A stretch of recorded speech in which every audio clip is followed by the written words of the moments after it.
and start streaming. There we go. There we go. A plethora.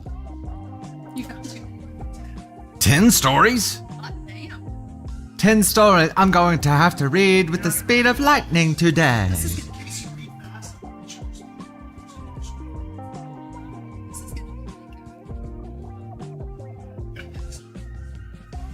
These are all the stories. We got 10 stories on the docket today. I don't know that we'll get to them all, but by golly, we're gonna try. What's up, Rachel Norton? Rachel, or is it or sh? Rachel Norton made it to a live. Woohoo! Hey, what's up, Plains of Jacker, Margarita, Yvonne, Elise, what's up?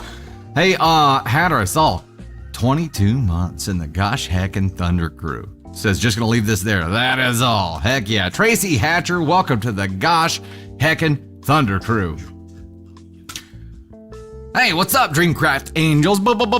Brittany. We'll show you. We'll show you Candy Thunder's nails. She got them done today. They're bougie, but the question is, how long? How long's it gonna last? How long? What's up, dingoes? Lee Foy. I have faith. I didn't guess a time. I just said start the timer. Because Calamity Candy, and they're not just normal nails. They're what do you call them? Textured. They're like 3D kind of. They have like texture on them. So, but Brittany says I need more info before I answer. 12 hours or less, Callie. 12 hours or less. 2 days, Cindy Lou. About a week, Fane says. Crystal. Side quest, you got the best photos of a hummingbird today? Hey, nice. What was your shutter speed for that? Like some crazy, like 5,000th of a second? Hatter is dying. Save Hatter. Hatter, don't die. What are you talking about? Don't do that. Caden Thunder, good question. How long do nails usually last? Now, the kind of nails that you normally get. Every 3 weeks. Okay. 3 to 4. I haven't broken a nail since. Fair, okay. You better knock on wood, Tater. You better knock on wood. Says she hasn't broken a nail since February. Mercy says I repaint mine every 2 to 4 days. Hatter working on only 4 hours of sleep. I mean, we could function on that, right? But not well. Tell you what, just get goofy. We'll make you laugh a little bit. And then there we go. Sandra says OMG is Caden Thunder. Yeah. Are they acrylic or a dip or press on? Luminary gel. See? Bougie. Luminary gel. Whatever. I don't know these things. I don't know things. You wanna you gotta hold them up close. We got autofocus on, so hold them up close there. I'll get my face out of the way. Hold up closer. Cover your face. Cover your face with your with your There hand. you go. There. You gotta show them like the texture. Okay. Oh, sorry. Cover your face with the hand that you're trying to. Okay. I don't know. There's texture on the nail. There you go. That was brutal. That was so hard. Now stand on one foot and spin around in a circle while jumping. Brittany says I love her, but a week. No, I will not break a nail. I like this QOD. Thank you. Diet Coke nails. Oh wait, I didn't get to show this one. Oh, okay. Yeah, show them off. Okay. This one. Cover your face with the hand. It says I love DT. With the hand that you're trying to focus on. Here, tell you what, I'll do this for you. I love DT. Yeah. And this is the Diet Coke can. It's all backwards. That's the Diet Coke can sweating. Coke condensation can. And then this is the Diet Coke. We'll post a close-up picture in VIP. The only picture I have was taken from Candy's smudgy camera phone today. So we'll get a better picture and we'll post that in VIP so you can see it. The Weekend. Hatter dropping the 5 says I'm sorry, Candy, but I only say 10 hours before they break. Who said that? Hatter. I'm better than that. The clock is ticking. Good. The clock is ticking. They're super cute. Alejandra says 3 weeks. 3 weeks is good. That's when she's going to get them replaced anyway, so there you go. Elise says, I deep cleaned the house this weekend, so your nails are wrecked. But you'll wait until next week to go at this point? Are you going to wait a whole week before getting nailed? Doodle's dragon. If it were me, they'd already be broken. I can't judge. Like, This is my first time with 3D. I got like jagged ass dude nails. So, what do you mean? Cuticles are like growing up halfway into my fingernails and shit. I'm sure you would. And you better just sedate me before you try to do anything like that. Tony Spark, look at that. I don't think she'll break it. He's trying to get back in her good graces here.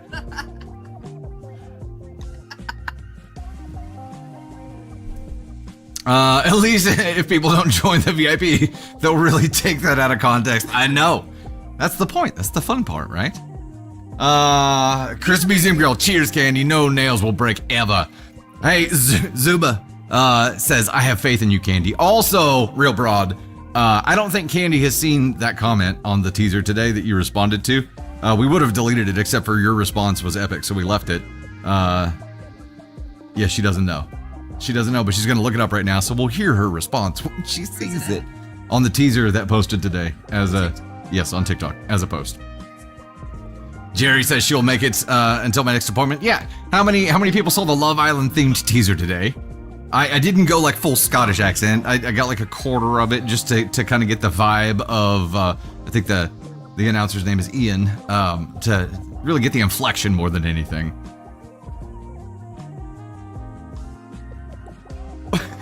Waiting for the reaction. She had a facial reaction. It was this. Real Broad's response, though, was that? Did you see Real Broad's response?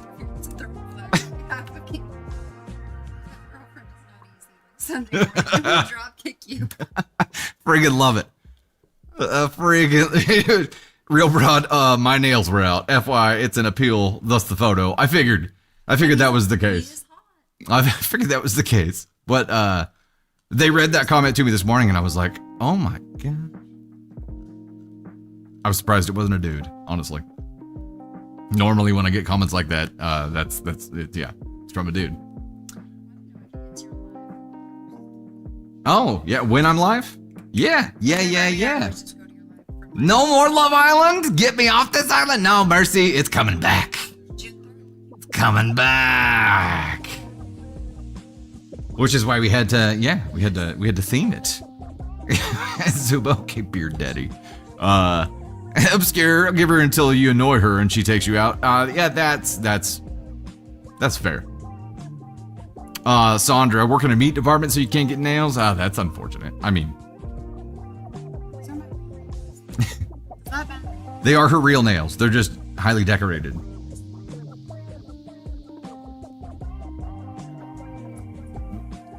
Yeah, they're not press-ons. They're attached.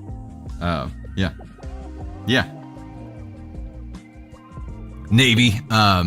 Navy starts her first little cheerleading adventure tonight. Little Miss Cheer. They have like a little cheer camp for littles. She's nervous. I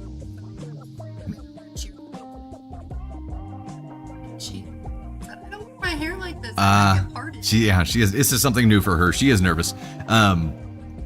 However, so that happens at like 5:30, so we won't have Candy Thunder for VIP. I'm sorry. I know we'll lose like 75% of you by saying that. But we won't have her for VIP. Ava is in cheer. So Ava is in varsity cheer. She'll actually be teaching at this event, and Navy will be a student at this event. Her first time. First time there. Obscure, you didn't see her nail. Well, you'll see him again here soon. Chris Museum Girl vowed to never again get a professional manicure. It hurts so very much. I feel like I would be right there with you. I'd be like, it's not worth it. I don't like it, brother. Don't like it, brother. Don't like it.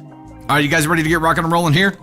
Welcome to the gosh heckin' stream on this Wednesday, the 28th of May in the year 2025.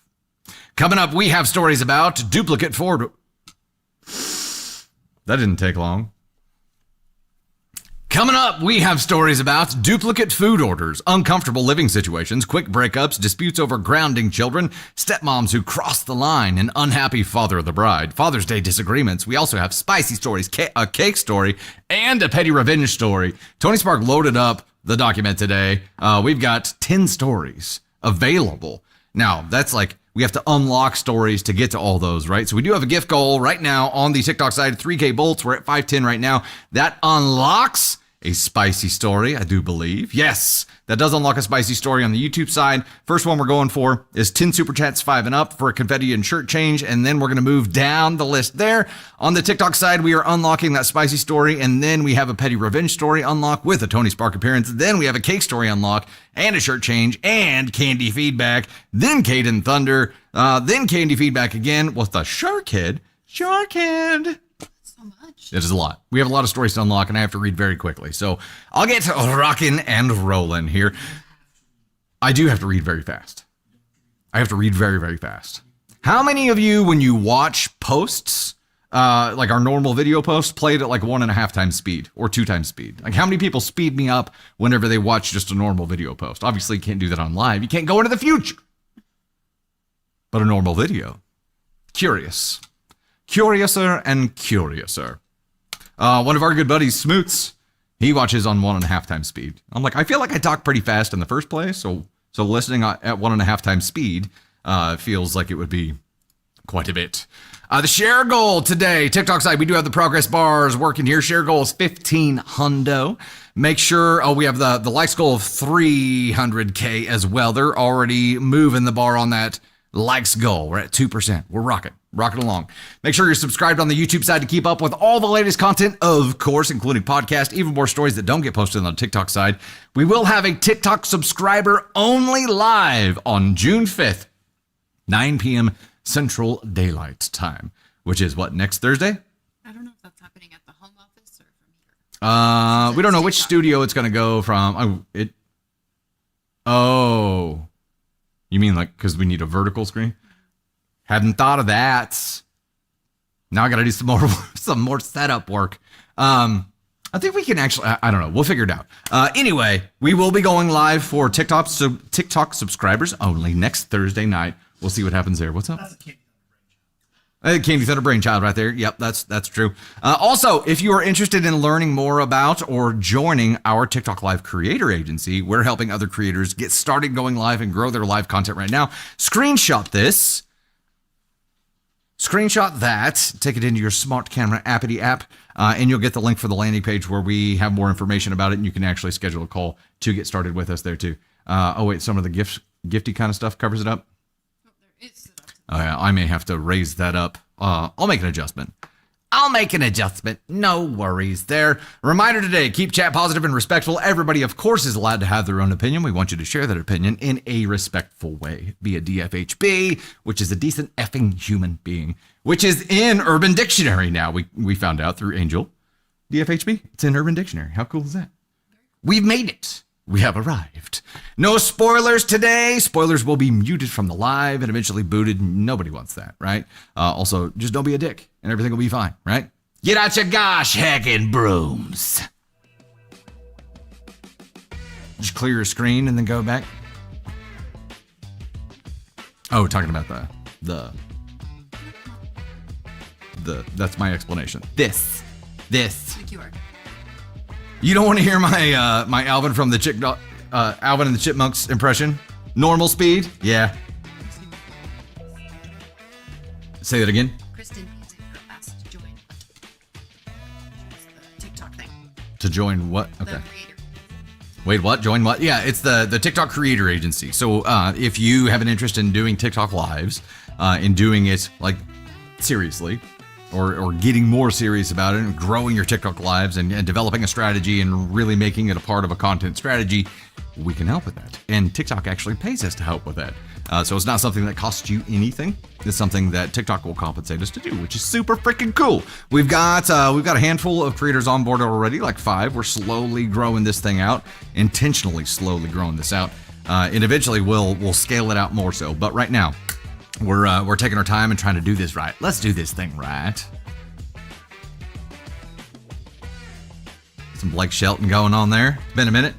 Dr. Sweets, I have a rule: I can't be too serious in my life. It's hard sometimes, but it keeps life interesting. Aren't you a therapist? It'd be pretty tough being a non-serious therapist, wouldn't it? Maybe not. Maybe it makes you more relatable, right? If you were too serious, then people wouldn't want to to open up. Mary, yes, let me do that again real quick. And actually, while we have that, before we dive into a story here, I'm going to make a wee little adjustment. There, we'll just cover my face with it, and then it should be easier to snag. There you go. I think we got it out of the danger zone there. Look at that. Would you just look at it? An unserious therapist, that's my kind of therapy magic drop. There you go. There you go. What's up, Snorts? Okay, let's rock and roll, ladies and gentlemen. Here's our first story today. Hey there, it's Dusty Thunder with a story for you. This one is, am I the astronaut for leaving my girlfriend at a restaurant because she ordered the same meal as me again? How dare you? Only I can have the chicken strips here. We both know that. One of us must go. Why the fuck does it matter? I don't know. Let's do a poll. I'm sure there's some kind of twist in this that makes it make sense. But right now, make it make sense. You know what I mean? 1 minute poll started now. Here is the title once again. Am I the astronaut for leaving my girlfriend at a restaurant because she ordered the same meal as me again?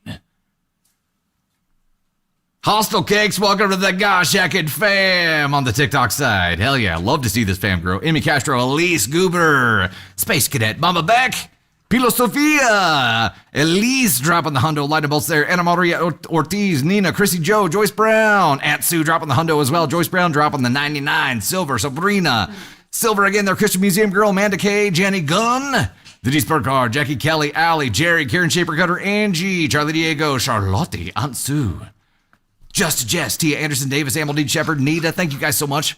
Snorts, Bailey Chapman, Heyo, Rainbow Bright, A.S. Plonda, Remya George. You guys are awesome. Thanks so much for the love. Going off the title alone. Yes, title alone. Am I the astronaut for leaving my girlfriend at a restaurant because she ordered the same meal as me again? I'm going AskCon 2 with a Brozo edition. Brozo edition, AskCon 2. Caden Thunder, AskCon 45. That's going the wrong way. That's like super mild. Caden Thunder. 4.5. That's still really mild. That's off the charts in the wrong direction. The wrong direction. Okay, AskCon 1 took the cake here. With, can I see a percentage? No. Sometimes it shows me a percentage, sometimes it doesn't. Here we go. 32% voted AskCon 1. All right, let's dive in. So I, 32 male, had this weird thing about food. I get really excited about trying different dishes. And part of that joy is ordering something unique when I go out to eat. My girlfriend, 28 female, has this habit of ordering the exact same thing I do almost every time we go out. Not similar, the exact same thing. At first, I brushed it off. Whatever, maybe she just likes my taste in food. But after the 7th or 8th time, it started to get under my skin. I'd say, I think I'll try the chimichurri steak. And she'd go, oh yeah, me too, after I said that. Every time. I've even lightly brought it up before, like, hey, you should try something different. Then we could share and try both. But she always says she just wants whatever I'm having. Okay, I'm throwing a red flag right here. Not a girlfriend at OP. Because I think they just revealed the real reason they have a problem with this. It's because OP wants to try her food as well. And wants it to be different. I feel like this is a selfish motivation here. Last week, we went to a new spot I'd been hyping up for weeks. I looked at the menu in advance. Yes, I'm that guy. Oh, it's Tony Spark. Was it you? Is this you, bro? And I was ready for this specific crispy duck bowl. Did you have a crispy duck bowl recently, Tony Spark? Never. No, he would never, I know. I like duck. Thank you very much. Oh, you like it? I stand correct. I mentioned it while we were sitting down, and sure enough, she goes, oh, that sounds good. I'll get that too. I just froze. I didn't say anything. The server came, I ordered, and she repeated it verbatim. I excused myself, walked outside, and just sat in my car for a few minutes. The idea that, again, I wouldn't get to try two different things, and that I was about to have the exact same meal sitting across from me like a mirror, it just set me off. So I drove home. What the fuck, dude? What? I didn't say anything. I texted her a few minutes later and said, I'm sorry, I needed some space. She was pissed. She said I embarrassed her and made her look stupid sitting there alone with two ducks. I get that, and I apologized the next day, but I told her I really needed her to understand how much that habit bothers me. She thinks that it's not a big deal and that I completely overreacted. So yeah, am I the astronaut for walking out over a repeated meal choice? Okay. Immediately, the biggest problem that I have with all this is, yes, it was a selfish motivation. It wasn't about her ordering the same thing as him and her being lazy or her copying him. It wasn't any of that. It was because he wanted to try something different. She deprived him of that opportunity to try some of her food and diversify his palate even further with 2 different meals to sample from. Now, in his defense, in that strategy, Candy Thunder and I do that all the time. We find 2 things that sound good. We order them both with the intent of splitting them. However, that is a 2 yes, 1 no structure. It takes 2 people being on board for that to happen. Now, the flip side of this is he's got a thing. We all have our things.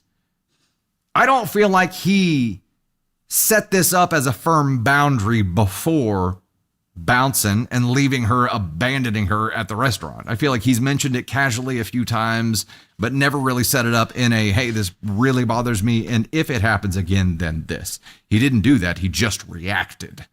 I have a big problem with that. Tater Rooney, what do you think? I have a solution. What is the solution? Tell her what you're going to order. Let her order it. And then be like, you know what? I changed my mind. I think I'm going to have this. And then you have 2 dishes. And I don't know. I don't know why she's ordering the same thing. I mean, I think for how did it say how old they were? Because if they're younger, that could be 32 and 28. okay. Sorry, I dropped it. Well, maybe she's just not experienced in food, and maybe he's more experienced, and so she's just taking his lead and ordering what he orders because the food that she is eating is not familiar to her. Yeah, which I understand to an extent, but maybe then you would find out if she's literally just copying you if you let her order first, and then change your order to something else that you would like to try. Which brings up a really... I don't know. Maybe is that manipulative? No, it brings up a really interesting question here. Why is Brozo ordering first? Yeah. I mean, why I would... If this is his issue... I think he overreacted. I think his reaction not because this is his issue, because I think typically this is a me thing. Maybe it's just a me thing. You guys tell me, but the ladies first rule applies to ordering food as well. Yeah. And I would never order before you unless you just weren't ready. Yeah, if I'm not ready, I'm like, no, you go. You go. Yeah, I give you the eyes. Which happens. And he's like, oh, I'm going. Yeah. Tony's never ready. I don't think she's doing it to like get under his skin. Truthfully, it sounds like someone who's inexperienced with ordering or gets anxiety about ordering at a new place that she's never been to. And she's like, if he's eating it, I like his food. It must be good. And as someone who used to freak out over menus, like I think there's a real possibility that that's what's happening. It could be. I can't speak for her, but that's what I'm getting. And I think his leaving her at a fucking restaurant because she ordered the same thing at you is like Small Town Stitch said it on TikTok, but they said Duck Doug Brozo. Hey, and I'm like, Duck Doug Brozo. It's so witty and it's so perfect. I like it. But I think she's, I mean, I don't know.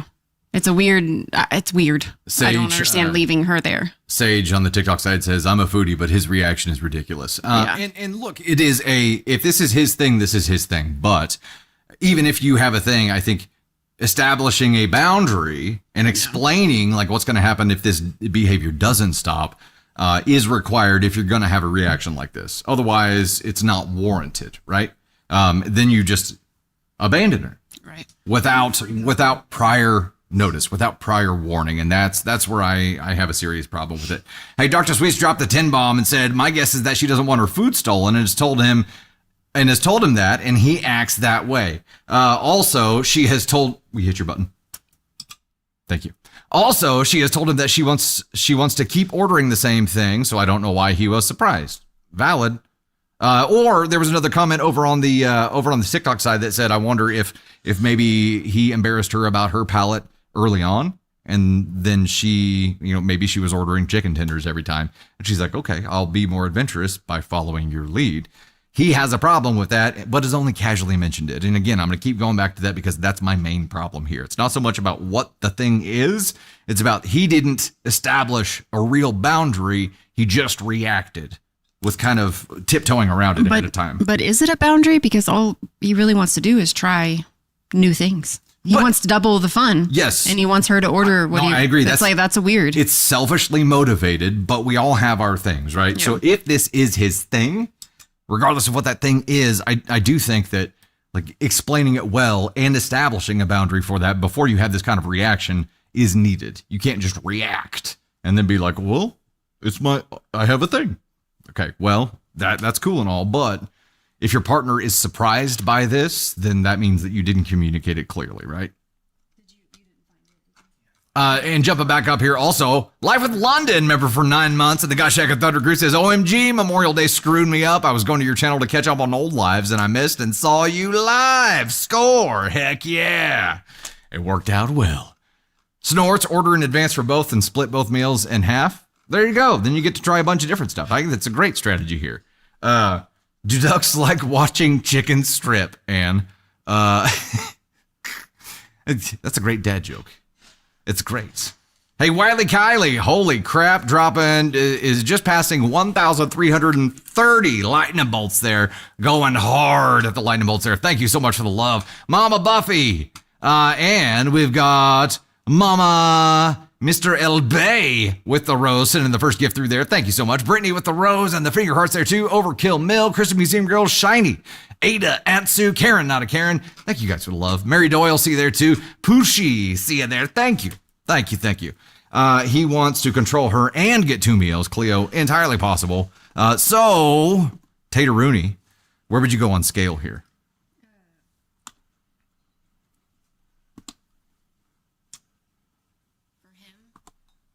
I would say ask on 3. 3? Maybe 2. Three's mild. Oh, okay. Where would you go? I'm feeling friendly today. Feeling kind. feeling kindly. Sharing is kindly.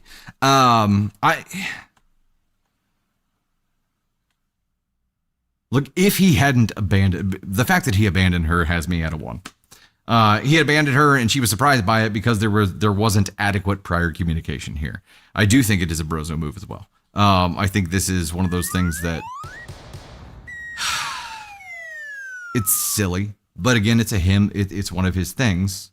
People have their things, but still, this is something that it's not just he definitely shouldn't have done it. Like it was a shitty thing to do to somebody, to abandon her there with 2 meals, which means what? She had to pay for both of the crispy duck bowl meals too because he abandoned her? Because she ordered the same thing? Like none of it makes sense. He's a dick for doing this. Dick! I can't find the girlfriend one. Dick. I can't find Ditching her makes him a 1. Katie, there you go. That's what I'm saying. That's what I'm saying. Hey, Sam Gilmore dropping all the lightning bolts there too, as well as roses. Thank you. Lola, Rennigan Minardi, Ravenclaw, Queen, Lola, Aunt Sue, Leah, Mary Doyle, Lee with the kitty. Ravenclaw, Queen, Purushi. Thank you guys so much. Appreciate it. Dr. Sweets, I don't know if anyone has said this, but I wonder if his thought is, I'm paying for 2 meals, so I want to have 2 separate meals. It very well could be that. And again, he mentioned the selfish motivation of wanting to try 2 different meals. So yes, he's wanting that level of control at some level. No, I think you're right. That makes him an ask on 2.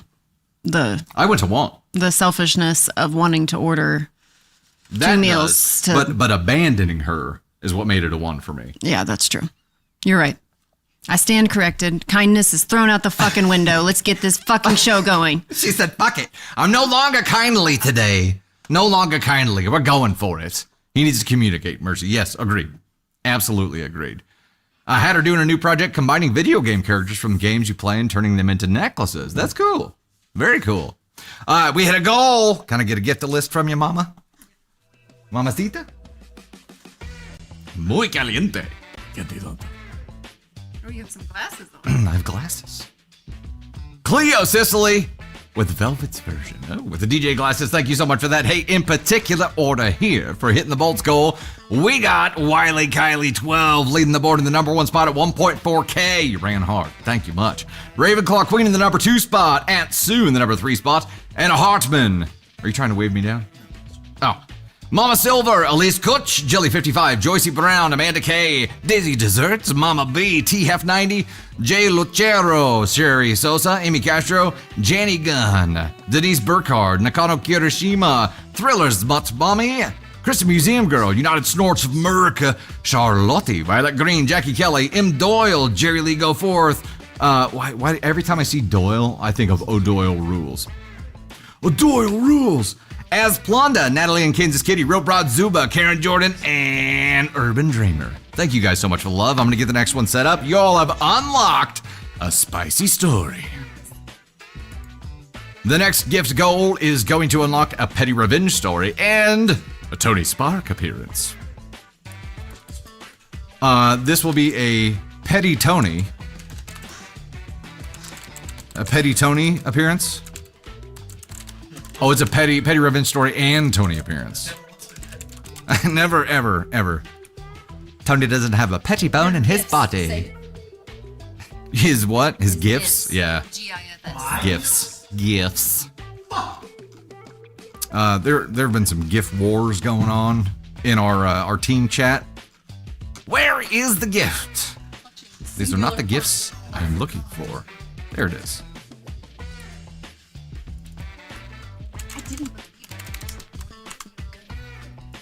Oh, good gravy, y'all. I told you. Stay away from that topic today, brother. Told you. All right, we are going for 2K finger hearts to unlock a petty revenge story and Tony Spark appearance. I am pinning it. Oh, funny petty revenge story. Huh. And in Brackler, remember, for 22 months. What is the goal for YouTube? Also 22 months? Heck yeah. We've got a goal of 10 supers 10 and up for the confetti and shirt change. We're doing confetti and shirt change, shark head or helmet, then AMAs after that, and then some more shirt changes. So that is the YouTube side. TikTok side has control of unlocking the stories today. Jenny with the ice cream cone dropping the 2 says made it. Heck yeah. Heck yeah. Wayward dropping the 5 says about to drive home, so won't be commenting, at least not via text. Pretty dang sure words will come out of my mouth. We'll be right there with you. Stream along with us. People who are driving by and sit next to you at a stoplight will be like, what in the hell is going on in that car? What in the hell? Ava Thunder was was with me yesterday. Monday. And we were sitting at an intersection, and somebody pulled up right next to us and they made that awkward eye contact. And she's like, oh my God, that's like the worst. That's like my worst fear is making eye contact with a person sitting next to me in a car at a stoplight. Fuck yeah.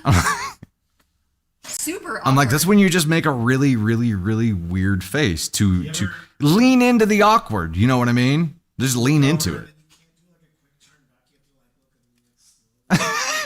Yeah, the slow turn away. You can't just like, oh shit, they look at me. You gotta be like, Oh my gosh. I wasn't looking at you. Why were you looking at me? What's calling me? And dropping the 10 said for 10 at 10, the shirt change should happen on screen. I got an undershirt on, so I could pull that off. Nobody wants to see that. I have lots of hair. You blow them kisses, Jay Frogger. Yeah, absolutely. I'd like to see it. Zuba, just getting knuckles deep in a nostril. Yes. Yes. Elvira, what's up in Greece? Hello. And that one girl, what? And the one girl that wanted to sit on your Santa lap. Oh, she'd like to see that. For sure. We're not getting into that. All right, jump into our next story here. What'd you say, Caden? I said Merry Christmas, ho. Yep. That we were talking about making that your response.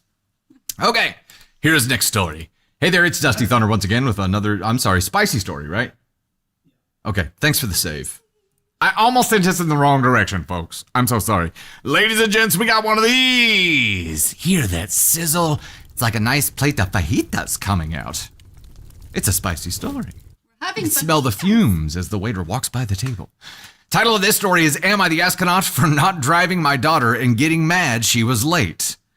Am I the astronaut for not driving my daughter and getting mad that she was late? This seems like something that's been a topic of conversation for us lately here, Tater Rooney. I'm going to start the poll. I know. Starting the poll. 1 minute poll has started. Am I the astronaut for not driving my daughter and getting mad she was late? What was it? What is that line from? We were having oh, it's Friends. It's Ross, right? We were having fajitas. Yeah. Hot plate. Margarita. Not driving my daughter, but getting mad that she was late. I mean, it depends. It depends on a lot of things, right? But on title alone, I'm going to go middle of the road 3. I'm going with an ask on 3 because we've been in the position here recently where it is a problem. And it's, could be that it was a flippant attitude, maybe, that caused this lateness to something important. You feel like you're pulling that out of things that have happened as of late. Oh, am I projecting a little bit? Yeah. Maybe. Do you think it's the flippant attitude? Do you think they care about anything other than their own bubble? What, teenagers? Yeah. No, teenagers don't care about anything outside their own bubble. Hatter, you coming over on Friday and making blueberry muffins? Hell yeah. For blueberry muffins, we'll go the distance. Caden Thunder loves blueberry muffins and blueberry pancakes and all the blueberry things. Oh, Tony says this is twisty. This is twisty? Story. Snorts, your 17-year-old is on your nerves lately? Ditto. I don't think they stopped doing that till like 30. I went ask on 3, middle of the road. After what you said, ask on 2. Ask on 1 actually took it, and it took it at 25%. So it was a little spread out, but ask on 2. Oh, I'm sorry, ask on 1. Ask on 1 was the victor. Okay, here we go. Title 1 last time. Am I the Astronaut for not driving my daughter and getting mad she was late? My daughter, 17, has played an elite competitive sport all through high school. She plays on the school team during the school season and on a club team the rest of the time. She plays year-round and has done so since she was 14. Her mom and I are divorced, and she spends 1 week with me and 1 with her mom, switching on Sundays. Her sport takes up whole weekends and the majority of the year, so she ends up playing Friday through Sunday and Monday if it's a holiday weekend, which means I miss a lot of time with her because she's playing her sport on a day that should be mine. Her mom pays for the sport 100%, and I allow her to play. This was the agreement that we had. Don't really like the wording of that. Interesting. The program cost 65 words hard, numbers harder. 6500. The program costs $6,500 a year plus travel. My ex-wife says she's probably spent about $12,000 on just the travel this year. Probably not. I think she just said that to see if I would help pay for it, which I didn't. She and or her mom do all the transportation to games and tournaments. I don't go because that's not how I prefer to spend my weekends. Wow. This is getting better and better. Wow. It's getting better and better and better. It's like, okay, not only do I not contribute to this thing that she really cares about at all, I also don't go. I don't go watch any of it because that's not how I want to spend my time. This man just tricked into Ask on 1. Thankfully, he provided all this context before he actually got into the story. So now the story. The last tournament of the year was this past weekend from Saturday to Monday, since Monday was a holiday. Last week was my daughter's week with her mom, which means she should have transitioned to me on Sunday, but they were out of town for the tournament. They were in the same area as we live in, about 30 miles away, but since the tournament was held downtown in a major U.S. city on a holiday weekend, my ex-wife opted to stay in a hotel rather than drive up and down every day. On Friday, my ex-wife texted me to ask if I wanted to pick up my daughter at the hotel on Sunday, since it was my day, and then bring her to the tournament on Monday, also my holiday this year. I said I didn't want to do that, and that my daughter could just drive to my house after they got home from the tournament. My ex-wife said, okay. Well, on Monday, my wife was busy with her family, so I decided to drive up and watch my daughter play. Throwing a red flag there. Wait, okay. So since your wife was busy, then you could go watch your daughter play?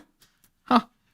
My ex-wife asked if I was going to take our daughter home since it was my day. She said I could take her to the house and then my daughter could grab her car and come over. I said no, my daughter could just come over after she got home, and I left. What the fuck? Well, my daughter didn't come over for 2 hours. I texted my daughter, but she didn't respond, so I texted my ex-wife and demanded to know why my daughter hadn't come home yet. My ex-wife responded that she was probably napping and would be there soon. I told her that I expected my daughter there in the next 5 minutes because that's how long it takes to drive between houses. She finally got there about 15 minutes later. I again texted my ex that this was unacceptable. My ex-wife said that she offered me the chance to drive my daughter and I refused, so she asked why I was being such an ass then. I told her it was because she made our daughter late and cut into my time. That was the last I heard from my ex yesterday. So I guess I'm wondering if she is right and I am an ass? You're 100% Okay. ass. Hold on. Hold the phone for just a minute here. Because nothing, OP, that you say in your contextual tone here, none of the words that you have delivered to us in this account of your story have given me the indication that you are seriously wondering if you are an ass at all. Not until you say that was the last I heard from my ex yesterday. So wait, somebody gave you the silent treatment and that finally got you thinking, wonder if I'm a dick. I can't imagine why this marriage didn't work out. Also, your daughter's 17 right now. As soon as the legal structure of her like having to come see you, which it could change right now because I'm gonna go out on a limb here, a skinny limb, and say that she probably doesn't enjoy spending time with you because you only enjoy the things that you enjoy and you don't give a shit about anyone or anything else. That's very, very, very clear here. And like, okay, first of all, you wanted your daughter to come home after this tournament. You wanted your daughter to drive over, but then blamed your ex-wife for making her late when your ex-wife explained that she was probably taking a nap and would be over soon. Like, but that was somehow your ex-wife's fault? Like, how the fuck does any of this make sense, man? How? Well, finally, somebody gives you the silent treatment and you're like, oh, I must be an asshole. Everything you do and have said here is assholish. What say you, Tater Rooney? Fuck this guy. FTG! Fuck this guy.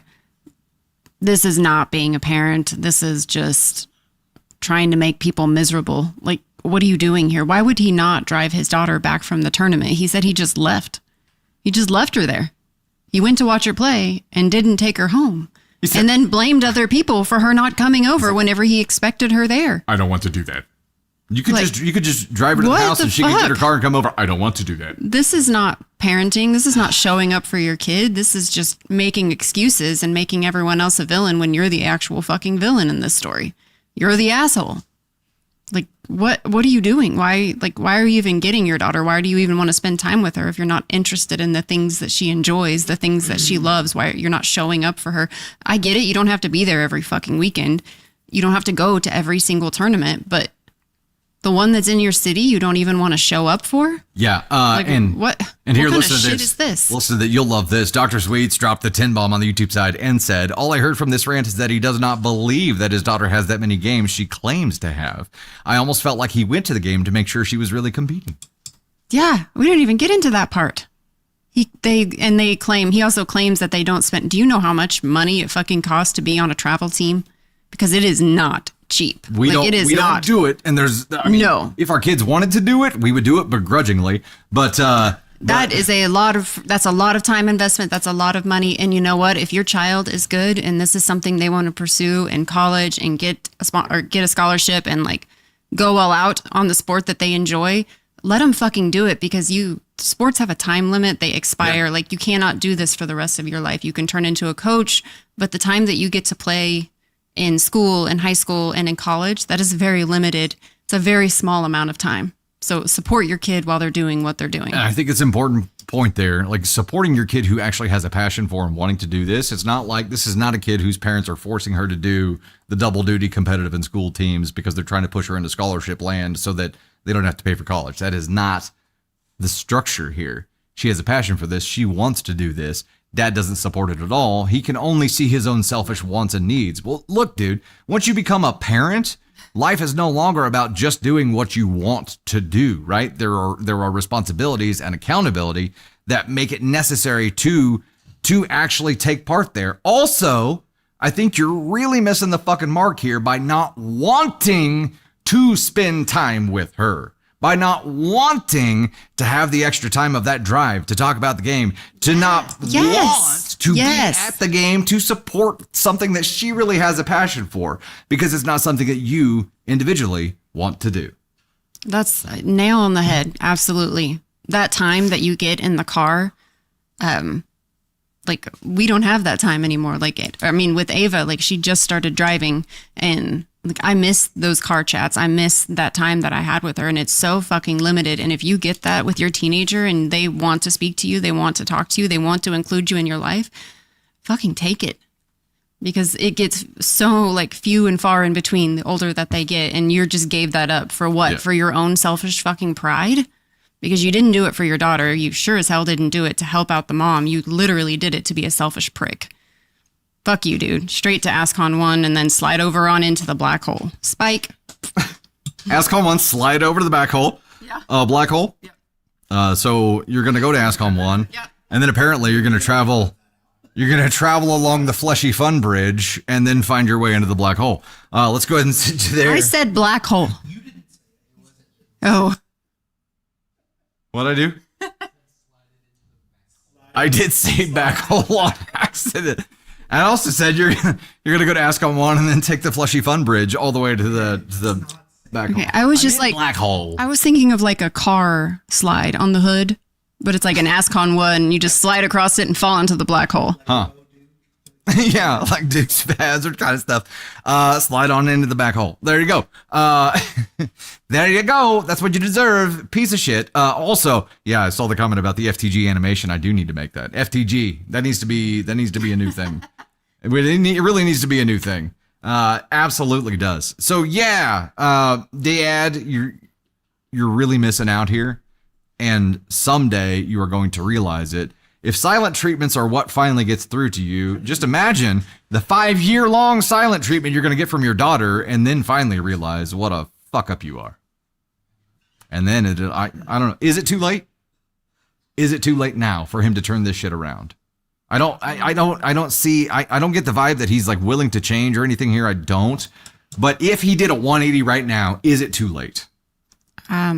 I mean, only his daughter can answer that question. But I do. Ryan Stacy on the YouTube side said he just wanted his time because it was his. Yeah. Oh, yeah. Yeah. That's absolutely. the perfect way to sum up this guy. And he probably only wanted that time because of his ex-wife. Like if he's spiteful. He's a spiteful asshole. Spiteful and selfish, and he wants to make sure he gets what's his. And I think probably more so than wanting what's his, wants to make sure he takes something from ex-wife. He's taking time from his ex-wife. The worst kind of parent to co-parent with. That's the worst kind of human being. That's just, I mean, just speaking from co-parenting, like that kind of bullshit, we don't deal with that. But I know people that have had to deal with that situation where it's like tit for tat and just spiteful bullshit, and life is too fucking short to deal with that. And so maybe it is too late for his daughter. She's 17, almost 18, and he showed her exactly who he is time and time again and what's important to him, and it's not her. The amount of time that he has left for her to basically have to listen to him is the timer's running. And I'm sure she's counting the days until she doesn't have to deal with his ass anymore. So Mercy says, I won tickets to a concert once as a teen and wanted to go with my mom. She was like, nah, take a friend. Her BFF told her, if your daughter wants to spend time with you, you do it. But it was too late. Gave away.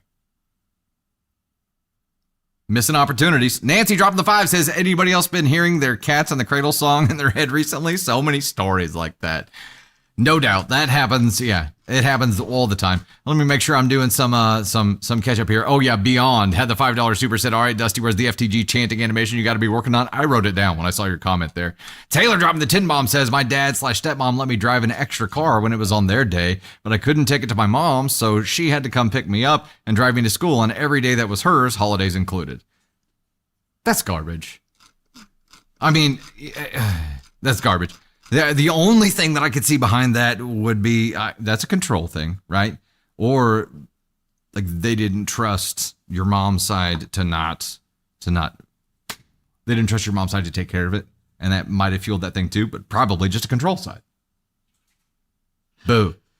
Boo, Ravenclaw, tell me you wanted a trophy kid to show off instead of parenting without telling me. There you go. Let me get some thanks in here before we eat. Oh, we hit the finger heart goal. Would you look at that? Can I get a gifted list from you, madam? Madam Thunder. Tonight on Thunder Island. Look, when I was doing that Love Island thing, I was like, I'm not going to do the accent. Like, I'll just get canceled if I try to do the accent. But I focused more on the inflection and finished that and felt goofy as hell. And Tony was like, I thought you nailed it. Like, I thought it was great. Thought it was great. Hopefully. Sorry, Ian. I did what I could.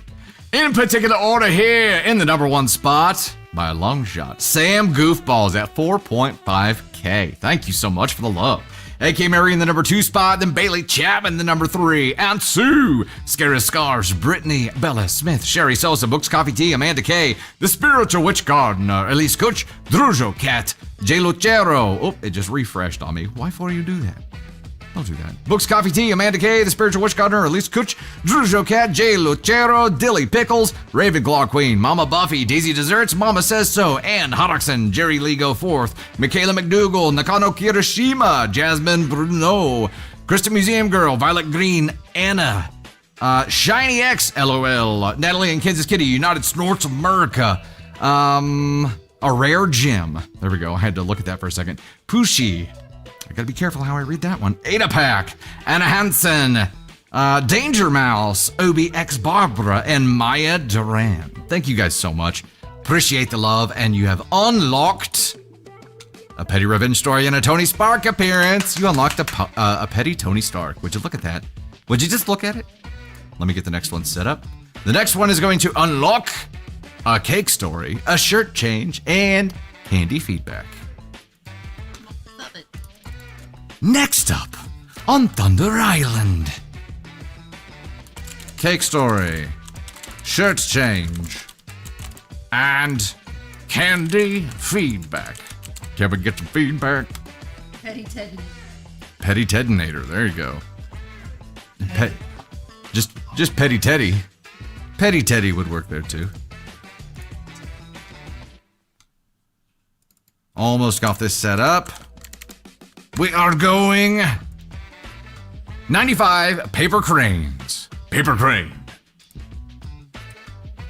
Not to be confused with Denny Crane or mad cow disease or anything like that.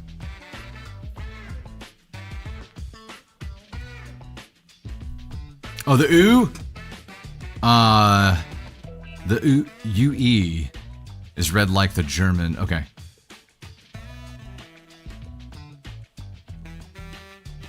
Yeah. I'll work on that. All right, ladies and gentlemen, we are now going to pivot over to Petty Revenge story time. Unless Petty Teddy would like to make his appearance before we do that. Okay, I'll read it, and then Petty Teddy will come up and explain his petty story. Sounded more like Fraser Crane? Ah, yeah, that'll work. I forget about Fraser Crane. I was good at Denny Crane. Have you seen Boston Legal? Oh, Boston Legal's a great show. Tater, you haven't seen Boston Legal, have you? You would enjoy that too. We are actually in the midst of a Hunger Games marathon. Almost done. We started with the newest one. What was it? Ballad of Songbirds and Snakes. Yes, started there. Okay, I am on Petty Revenge Story. Hello, ladies and gentlemen, it's Dusty Thunder, and I've got a Petty Revenge Story for you. The title of this one is Steal My Seat? How about a crop dusting?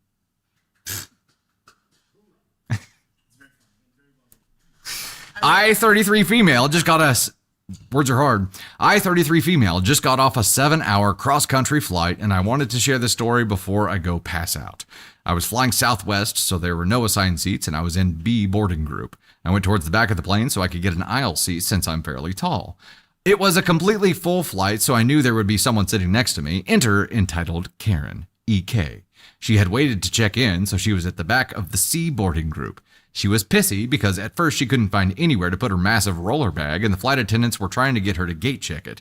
Then she came up to my row, and I thought, great, she's going to take the middle seat. The following dialogue, to the best of my sleepy recollection, occurred. EK. Move. OP. What? EK. I paid for an aisle seat and you are sitting in my seat. OP. More confused. What? EK. Practically screaming, I said I paid for an aisle seat and you are sitting in my seat. OP. This is Southwest. There are no assigned seats. EK. Are you stupid? I said I need the aisle seat. OP. I can get up to give you the middle seat if you want. I stupidly thought that was the end of it when a flight attendant came over and asked her to take a seat. I got up to let her into the row and she immediately sat down in the aisle seat. OP, come on. You saw this one coming. Why would you You get saw up? this coming. I tried to protest to the flight attendant, but EK kept loudly saying she paid for an aisle seat. I know Southwest is switching to assigned seating soon, but they haven't implemented it yet. Now, our flight was already delayed 30 minutes, and I could see all the other passengers looking at me as if trying to say, please just let her win. We want to get there as fast as we can. I looked at the flight attendant, and she gave me a pleading look as if to say, please just give her this. We want to get out of here. So being the fairly passive person I am, I stepped over her. She wouldn't get up to let me in. And sat in the middle seat. Now, I may be passive, but I'm also petty. I am also really gassy on airplanes. Yeah, you are. Normally, I try to contain it and go to the restroom when it gets bad enough and just let it rip there. But I was pissed at EK and frankly, pissed at everyone else on the plane for letting her get away with it. So I decided that I was just going to let her rip all 7 hours of the flight. I put on my headphones over the ear and started passing gas about 1 hour into the flight. And lucky for me and unlucky for everyone else, they were particularly stinky. Every time I would toot, she would sniff, smell it, then shoot dirty looks my way. I just ignored her and kept listening to my music and reading my Kindle. At about hour 5, she had had enough and hit the call button to ask to move. The flight attendant told her we were fully booked and there's nowhere for her to move to. EK looked more pissed, but I guess she had had enough of the internet to know if she threw a fit, she would get arrested when we landed. When we did land, since we were near the back, I gave it one more silent but deadly toot to seal the deal and let her bathe in my stink for a couple more minutes. Do I feel bad that I ruined her flight? Nope. Do I feel bad that I stank up my row? Nope. And also, for the first time ever, I didn't have gas pains, nor did I need to rush to the bathroom immediately after getting off my flight. Next time, check in early like the rest of us plebeians, and maybe you'll get a less salty seatmate. That's You gotta read the TLDR. TLDR, seat stealing, snoot sniff, stinky stuff while stuck in the sky. I feel like I gotta try this again. TLDR. Seat stealing snoot sniff stinky stuff while stuck in sky. There we go. That felt more natural. Wow. It's like she had the full on sulfur farts too. It's like it stings the eyes. It stings. It stings. That's fucking amazing. Wow. And I get it. And you know what? My first thought there is like, yeah, you got a Karen next to you who's made your life hell. Like yes, she deserves this. Does everyone else in the plane? Yeah. I mean, because they all gave her the pleading look of like, just let her have this. Everybody knew what was happening here, especially the people all around you. Like they heard the altercation. You know they were watching this. You know they saw her slip into your seat as soon as you got up to let her in. And she wasn't about to get up to let you in, of course, because then you would just take it back, right? So they knew what was going on. And even the flight attendant was like, oh, just let Karen win. Do you understand that this is why Karens are Karens? Because people let them fucking win? Not this time. Not this time. You are gonna smell that warm air wrapped around a turd all flight long. I would have been getting up to go to the bathroom. And when I got up, things would have right in the bubble and I've been like, oops, sorry, flights make me gassy. Oh, that's why I liked the aisle seat, but you know. Yeah. Here we are. Yeah. And I would have gotten up every hour on the hour and just accidentally every time, oh, sorry, I just fell. Oop, one slipped out. Here we go. There's a fly. It almost flew in my mouth. That's what I get for being a petty bitch. A fly almost flew in my mouth. I take it back. Don't fart on people. I'm sorry. I have IBS. Irritable bitch saltiness. Mercy dropped the 5, said, I tell her while grinning, well, if you let me have the odd seat, I'd fart in the bathroom, then laugh. I mean, yeah. Yeah, I like it. And you know what? She could. that could be the whole explanation here. It's like I needed the aisle seat so I could go to the bathroom, but you deprived me of that. So Smell my farts. suck on my turd all night long. You know she tasted it at some point, right? Smell and taste are like they're too closely connected. Like she probably could taste it through her eyeballs at some point. She got so familiar with OP's farts that she no longer found them smelly. They were actually a relief smell to her. Oh my gosh. Oh my goodness. Oh my gosh. Hey, we hit paper cranes. Paper cranes. We already hit it. Look at you guys go. Look at you go. Can I get a gifter list from you, madam? Let's do that. You have unlocked a cake story, a shirt change, and Caden Thunder feedback. We're gonna get Tony Spark up here. He has a song and dance ready to perform for you before we get into the next thing. The fly is getting after you. All right, in particular order here in the number one spot at 2.8K. J Puff. Thank you so much. Yeah, ran hard there. Number two, the number one spot. That's not how that goes. And the number two spot at 1.7K is Scara Scars. Heck yeah. Then we got Cleo Sicily at 990 in the three spot. Then we got Sam Goofball, Sherry Sosa. It refreshed on me again. Why? Bailey Chapman, Mama Buffy, AK Mary, J Lucero, Candy Thunder, Aunt Sue, Real Broad Zuba, Tracy Cobbett, Daisy Desserts, DeRoshko, Charlie Diego, Jelly55, Nakano Kirishima, and Dilly Pickles. You guys are knocking it out of the park today. Would you just look at that? Would you just look at it? Also, we're at 53% on the likes goal right now, only 11% on the shares goal. That meter could be broken again. But please remember, TikTok side, to share the stream. We greatly rely on you getting the word out to your folks to help us get in front of new folks. All right, the next thing we're going to unlock is a Caden Thunder appearance and confetti. Caden Thunder, it's been a minute since you've seen him. Okay, well, we're unlocking Caden Thunder. And Caden Thunder will have a dance and a prepared rap for you. He's always got those ready. Always. He improv'd one earlier. All right, we are going 15 hundo high bears. Let me pin that real quick. Let's rock and roll before I get up here. Hatter dropping the 50 bomb on the YouTube side. Says this reminds me of when I was flying to the UK and my cousin and a child behind us kept kicking his chair. About an hour in, my cousin told the kid, every time you kick, my chair is a letter to Santa on you being a bad boy. Stopped after that comment. That's brilliant. It's much better than like pushing the seat back and trying to actually like get into a battle with the kid. Nah. Stop it, Tony! Why the fuck would you do that? That's what you were doing. I was just standing here and then I thought. Hey, a little bit. I thought it's. I didn't bark. You just have a surprise tooth there? You scare fart? Is that what happened? Fear fart? She gets spooked by the confetti every time. Oh. It's Last week I did it in your ear more than. It's the whole like if you fart within a 10-foot vicinity or radius of her, she says you farted on me. Like it's if you're in the bubble. All right, ladies and gentlemen, you know him, you love him. Here he is.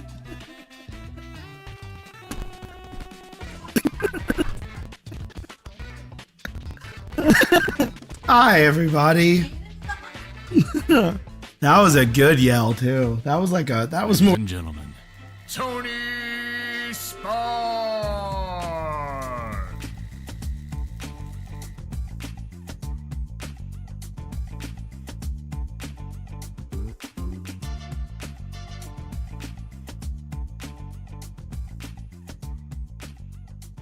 Than your normal like that was like a full. That was full on. You guys hit the gift goal and I just wanted to reward the confetti. I don't know. But you were being a petty bitch. I was not. I was shooting the confetti cannon. I was just shooting the confetti cannon. I was just rewarding our loyal followers for hitting the goals.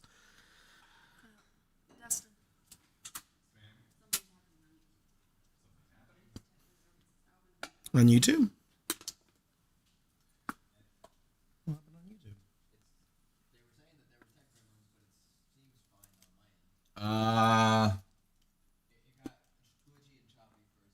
It was glitchy and choppy for a second, but we're good now. Okay. YouTube side, are we good? Are we good? Mine's fine. Where's the mouse for this? Sound is off and making the chipmunk noise. Had to refresh a couple of times and it finally caught up. Okay, so try refreshing. Try exiting and coming back and it doesn't work. Tony comes up and it stabilizes. Huh. It's fixed for you now, Barry says. Try refreshing. Rebecca says, seems better. Okay, seems okay now? Good now, good now, good now? All right. All right. Tony Spark, get your ass back up here. You ain't done. You ain't done, boy. He just came up here and broke stuff, and then he was like, I'm out. You got to tell him about your adventure weekend. I mean, I didn't really have an adventure. Oh, still up it. I'm banned from Dusty Thunder Lives while drinking. I've decided that. Ted is banned from Dusty Thunder Lives while drinking. Because I was like, I want to gift a big gift. And then I was like looking, I was like, oh, I've never seen one of those before. And then I hit it. I don't know. They were like 800 or 900 a thing. And then I refreshed it. And then I was like, oh, and then I started like refreshing and like hitting the, like, because I hit the one on like the finger hearts or something. And like, I used like 700 coins and just kept hitting the thing. And I was like, look how big the combo number is. Oh my gosh. So Ted is no longer allowed to get on Dusty Thunder Lives. No more. But there's a couple of cool ones. Don't drink and stream. Yeah. Yeah. I wasn't on the stream, but I was gifting. And then I was gifting on the TikTok and YouTube side. Yeah. Yeah. I was hitting them both. It was a lot. It was a lot going on. I don't know. Ted is... Yeah. But it was a nice weekend at the lake. We ended up having more sunshine than we originally thought we were going to have. So that's good. Yeah. It was pretty tame, to be honest. Nothing too crazy. But, okay, wait. I want to preface this by saying that prior to the weekend, Ted was in full-on Eeyore depressed mode because the forecast called for rain all freaking weekend. It did. And he had been looking forward to Memorial Day weekend for like pretty much all winter. It's the beginning of lake season, right? It is. And he spends all winter depressed waiting on lake season to start. So finally it was going to start and it was supposed to rain all fucking weekend. So it was not a pretty sight, but you got some sunshine. I did. I got some sunshine. Friday was a really nice afternoon. Saturday was a little cooler, but it actually ended up still being a pretty nice day, and we went out on the boat. My best friend, Jay, just had a baby, and we took her on her first boat ride. At 11 days old, she made her first boat ride. Hey, so that was 11 days old. 11 days old, had her first boat ride. Caden Thunder would be freaking the fuck out. He'd be like, don't get close to it. Stand right in the middle. She had her, like, wrapped in her little Carlos-looking thing. Like, she, like, I don't know, some kind of fabric that I was like, we were all the guys were sitting there amazed as Sam is like wrapping this baby up in this, and we're like, how did you do that? We were like, she would just fall out. Wrapped her up like a little baby joint. Yeah, I mean, she's at the point where she just like, she sleeps, and then she wakes up and she eats, and then they try to keep her awake because then she just goes back to sleep, and that's about it. So she went on her first little boat ride, and Banks had fun. Their other kid, he's 2. Did you get in the water? Plus. I did not, but there were people in the water. A lot of kids got in the water. There was tubing. There was a ton of people. Mike Quick said he was going to get you in the water. On Friday, there was a ton of people out surfing and wakeboarding. And was it cold? Was the water cold? Caden Thunder caught the fly. He killed it with his hand. You killed the fly? That's my boy. That's impressive. But yeah, and then the only real bad day where the weather was really just bad was Monday. It rained all day. Sunday it wasn't sunny and it was pretty cool but we had a great time playing games. And this weekend's weather looks much better. Last night looked like 80 degrees and sunny, so still probably won't get in the water. The water's gonna be cold. Plus we've gotten so much rain that the lake is like going up. Oh yeah. So it's borderline flooded right now. Not like bad flooded, but these numbers aren't going to make sense to you guys, but the normal level is like 917 is the normal number. Yeah. It's like a 923. So it's like 6 feet above normal, which 6 feet doesn't 6 seem like feet, much this like, way, that's a but when lot. it goes up like That's this, it's a lot. That's a lot. Yeah. That's So a there's lot. probably a lot of crap floating in the lake, but it'll at least be nice. So he can at least be in the sun and probably go out on the boat. Brittany, you're getting severe weather down in Texas now? Ah, crap. I'm sorry. I mean, That's no fun. a good chunk of what you get down there flows up our direction, so keep that crap. Also, yes, Caden Thunder's fine. We've had a lot of Yes, rain. she's good. And I need it to not rain, especially next week. I have a golf tournament next week that I would really like for it to not rain now. Yeah. Yeah. Anyway. Bye, guys. All right. Don't We forget to will follow at @TonySpark_. dive into the next story here after we show some love for hitting the next goal. Caden Thunder, they've unlocked you. He can tell you all about the his fly hunting that just happened here. So we'll get into that. Hey, Rooney, can I get another gifter list from you, madam? Hey-o, hey-o, hey-o, hey-o, hey-o. Okay, yeah, I'll read story quickly. What you just unlocked was a Caden Thunder appearance of confetti. I'm going to get the next one set up after we get into this. Those are the signs. Yep, all the time. All the time. All right. Hey, in particular order here, Sam Goofballs at 4.2K. Ran hard. Thank you so much. Scared Scarf to the number 2 spot. Wiley Coyote? That just came out of my face. Wiley Kylie in the number 3 spot at 2K. You guys are running hard. AK Mary at 1.5K. Recycling some confetti there. Charlotte Arnold at 1.2K and Cleo Sicily at 1.1K. Our top 6 were all greater than 1K, y'all. Thank you guys so much. You're running hard. Number 7 spot, Tracy Cobbett, DK5406, Mama Buffy, Mama Silver, Aunt Sue, Elise Kutch, Nakato Kirishima, Cherry Blossom, Nancy Mawini, Mandy Chasteen, Sherry Sosa, Tony to Tiger, Ms. D, Jerry Lego 4th. We got Dina Johansson, Bailey Chapman, and Maya Duran. Thank you guys so much. You guys are knocking it out of the park today. YouTube side, I see you hit your goal there too. Look at you. Oh my goodness, would you just look at that? Would you just look at it? All right, let me set up the next goal here. The next one is going to be a shark head and Candy Thunder feedback. Holy cow. Shark head. Okay. I will be as quick as I can. Beepity heap, boop, boop, yep.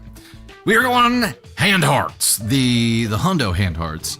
We're going for 1 hundo of them, pinning that goal right now. And that once again is to unlock a shark head and Candy Thunder feedback. I'm gonna read a story and then we'll get Caden Thunder up here, okay? I'm on cake story, correct? All right, going cake story mode. Hold up. I'm frozen. Frozen, TikTok side. What gives? What gives, huh? Let's do this.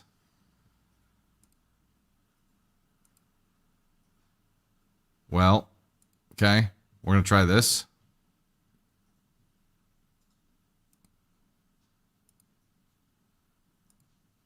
Trying to fix it. Give me just a moment here. No, that's not good. Maybe it was a different source. Hold on just a moment. Doop-a-doop-doo. Don't know what the deal is with that, but yeah, I'm frozen on the TikTok side. What has happened? Showing nothing there at all. Okay, hold up. Let me try this, because I should be able to stop that and start that. Starting the output failed. Oh, that's lovely.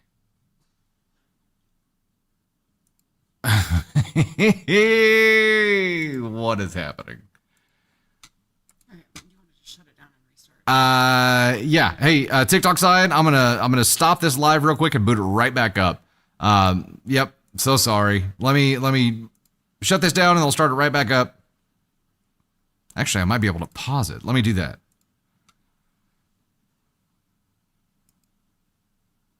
I have to resume the live to continue? Okay, that's cool. You know,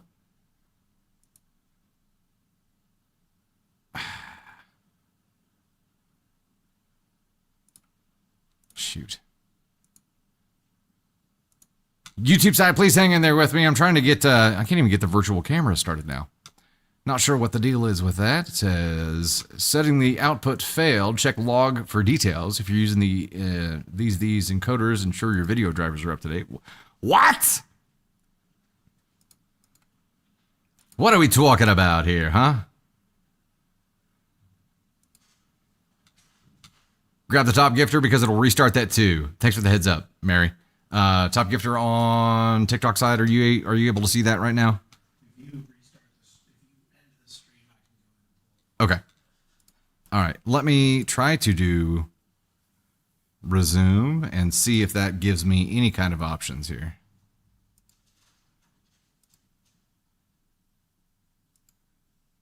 I think TikTok Live Studio is geeking here.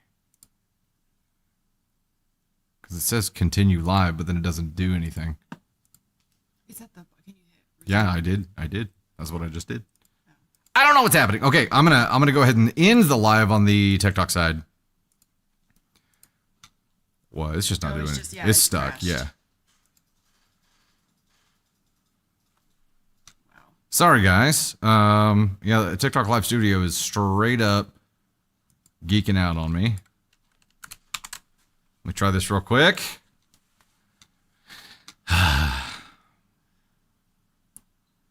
Oh boy. Oh boy. End that real quick. And you know what? While you guys are waiting, I'm at least going to give you some music. I had to. The whole program. Oh, yes, I did. I got to boot it back up, though. Yep, ended on TikTok, getting ready to rebooting it over there. Yep, TikTok Live Studio just bit the dust completely. Also having trouble. Oh, and my virtual camera did start that time, so it was TikTok Live Studio that was bugging out there. Shocked. I'm just completely shocked here. Totally shocked. I tell you the which, I literally said, how am I late again? And then it crashed.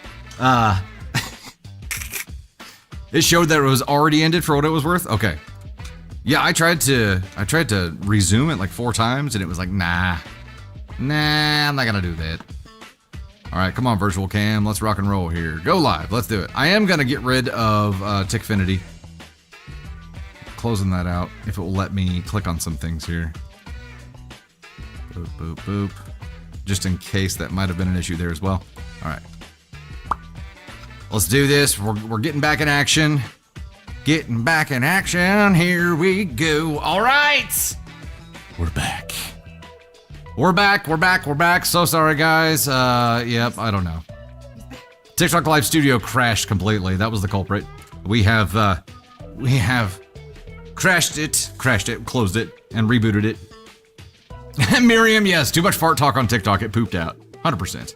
Sarah, welcome from the TikTok side. We just got booted back up over there. TikTok Live Studio crashed. I'll have to check and see. I mean, it updates every time I launch it, so I can't imagine it wasn't up to date, but I don't know. TikTok really said, petty bet. Yes, Brittany, absolutely. Absolutely. It was like, I can handle that for you. We're continuing the same gift goal over on that side with the hand arts. I will dive into our cake story here. So sorry for the delay, and we are back. Hello, TikTok side. I guess I should give you 30 seconds or so to get jumped back in there. It ended the live. Yeah, we just jumped it back up. Reminder on the gift goal on the TikTok side, we are going for the hand hearts. We're going for a hundo of those to get a Shark Head and Candy Thunder feedback. Also, I need to reset the TikTok or the YouTube goal. We're going for 15 2 and up for a Shark Head or helmet. I'm definitely gonna have to be wearing a Shark Head, that's for sure. It's gonna happen. It's gonna happen. Jasmine, I was on the YouTube side for a minute and it didn't feel right. You know, like wherever you get used to watching, it's just like that's your place. You get used to it. Things are all different on the other side. All right, we ready? We ready to do this? I know a lot of people are going to be jumping back in, but we'll go ahead and dive in because we've got several stories to get through and not much time. All right, ladies and gentlemen, we have a cake story for you. Title of this one is, Am I the Astronaut for asking my daughter to make my wedding cake, even though my fiance is completely against it? Shall we do a poll? I believe we shall. Or should I skip it since we're making up lost time? Okay. It's a 1-minute poll. Let's do it. 1-minute poll has begun. Am I the astronaut for asking my daughter to make my wedding cake even though my fiance is completely against it? I would say yeah. I mean, when it comes to weddings, look, we all know the bride's really in charge, but it's your fiance. Like, it seems like a 2 yes, 1 no situation there as well. Especially, I think a wedding is like you're beginning the journey of doing life together that day. So doing something that is in complete opposition to what your partner wants is probably not a great idea. But why does your partner not want it? Why is your partner completely against it? I'm sure that context will probably turn this on its head, but based on the principle of 2 yes, 1 no structure here, I'm going to say yes, you are the astronaut, and I'm going to go ask on 2. We'll see. I'm probably wrong. It's probably an NTA. I'm going NTA. Candy Thunder's going NTA. Okay, she's gone the opposite direction here. Oh, look, NTA and ESH have tied, both with 28% here. Fair. ESH may be the applicable thing here. Tay the Witch, YouTube feels like uncharted waters. Like, I don't understand it over here. I don't like it. And the YouTube side, jumping over on the TikTok side, probably feels the same way. I get it. Completely get it. All right, here we go. Title one last time. Am I the astronaut for asking my daughter to make my wedding cake, even though my fiance is completely against it? So this all started about 4 months ago when me and my fiance, I'm 44 female, he's 48 male, finally decided to tie the knot after being together for a little over 3 years. It's both our second marriages, and honestly, I was excited, but also low-key nervous about doing it all over again. I wanted to keep things simple but meaningful this time, more about us and the people who matter, not about fancy flowers or some overpriced DJ. Now here's the thing, my daughter, 22 female, has gotten really into baking the last couple of years, and she's actually pretty dang good at it. Like, she even sells stuff on the side and gets orders through word of mouth and social media. She's made birthday cakes, engagement cakes, even a baby shower one that looks straight out of Pinterest. She made my cake for my last birthday and it was perfect. Beautiful, super tasty, and it had that special "she made this for me" touch. I cried, not even gonna lie.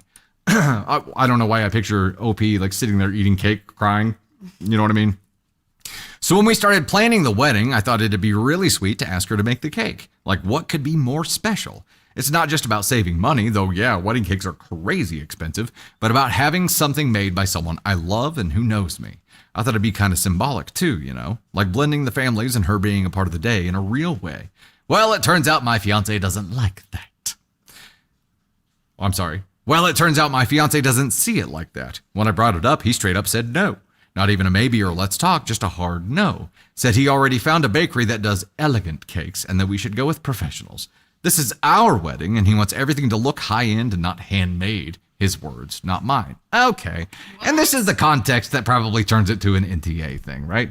I think you guys, you have like oppositional viewpoints coming into this wedding. You're like, I don't want it to be fancy. I want it to be heartfelt and about the people that really matter. And he's like, I need the fancy things. I was shocked. Like, it's my daughter. She's not just some random. I felt like he was rejecting her. I told him it really meant a lot to me, and she was excited too. I already mentioned it to her before we had the final decision, so now she's hurt and feeling like her stepdad-to-be doesn't think she's good enough. Okay, OP, might have been a good idea to talk to fiance before asking your daughter, although, why would he oppose this? He said it's not personal and he doesn't mean anything against her, but that this is about the look and feel of the wedding and he has a vision for it. That hurt even more, honestly, like his vision doesn't include her. I tried talking to him again later, calmly, saying this was really important to me, and he got frustrated, saying I was making a big deal over cake and that I'm trying to turn this into a mother-daughter showcase, which, wow, that felt like a slap in the face. I've always supported his choices, even when I didn't love them. I helped him pick his suit out, even though I thought the color was too loud. I agreed to the venue, even though I originally wanted something smaller. But now I'm being told I can't have this one thing. What are you doing, OP? Stop conceding. I feel kind of betrayed, not gonna lie. Like, this one isn't just about the cake. It's about feeling like my voice and my family aren't being heard. And yeah, I know it's both of our wedding, but if we can't include the people who matter to us, then what's the point? I'm not asking for her to do the flowers, the catering, the dress, just the dang cake. Now things are tense between me and my daughter, too. She said she doesn't want to come if she's not allowed. She said she doesn't want to come if she's not welcomed fully, and I honestly don't blame her. She said she feels embarrassed and humiliated, and I know she's trying to act tough, but she was so excited when I asked her. She's even sketched out ideas and started testing flavors. It breaks my heart. I tried telling him again, even offered a compromise like letting her do a smaller second cake or even the groom's cake if he wanted his fancy main one. He still said no, called it messy, and said it would be confusing for guests. What? Oh, yeah. Don't put 2 cakes in front of me. I'll get lost. What do I do? You fucking eat them both. It's not hard. It's not messy. That's not confusing. So now I'm stuck. I'm seriously thinking about postponing the whole thing because I feel like we're not even on the same page about what matters. I keep wondering if I'm being selfish or dramatic. I mean, yeah, it's just a cake, but is it really? It feels like more than that. It feels like he's trying to erase the parts of my life that don't fit his aesthetic. And I don't know if I can swallow that and move on like it's no big deal. So yeah, am I the astronaut for wanting my daughter to make my wedding cake even though my fiance is dead set against it? Hey, you know what? We're going to bring Tater into the mix here. That's how I feel about this one. Tell the wannabe Schmidt to sit the fuck down and shut up. Like, I get that it's their wedding, but he's not even willing to compromise on this. She threw out a great compromise, and he's just like, no, it messes with my aesthetic. Well, great. He wants a fucking party, and she wants a marriage. Like, this, in my opinion, does not seem like a compatible couple. He wants, I don't even know that he wants the party. He wants Instagram posts. Yuck. It's yuck. It grosses me out. It is yuck. And you know, we don't have the full context about the relationship here, but we know there's enough context that she's had to concede multiple times to things that she hasn't want to do. And the fact that when she brought this up to him, but okay, back it up. And I repeat, yes, it would have been a really good idea to talk to your fiance about this before mentioning it to your daughter. That would have prevented the risk of her getting hurt like it had been here. And knowing that he has some strong opinions about the wedding before that would have been an even better idea to do, right? That didn't happen. Lesson learned. But I think the bigger lesson here is that you're the only one who has to compromise. You're the only one who has to give in. You're the only one who has to have any kind of cost involved here because he gets his way at every turn. Is he going to pick out your fucking dress? Like, where does this end? And I think you're right. It seems like the things that matter to him don't matter to you and vice versa, which begs the question, why the fuckity fuck are you guys getting married? Tony Spark. Oh, Tony Spark just added some comments by OP here. Let's dive in. Comments by OP responding to someone saying that he is worried just about appearances says, thank you so much for this. Seriously, reading your words made me feel like someone gets it. I've been sitting with this heavy feeling in my chest, like I'm not being heard and like maybe I'm the one overreacting, but you're right. It's not just about a cake. It's not about just a cake. It's about what it represents. You nailed it. He's really putting appearances over people, and that hurts more.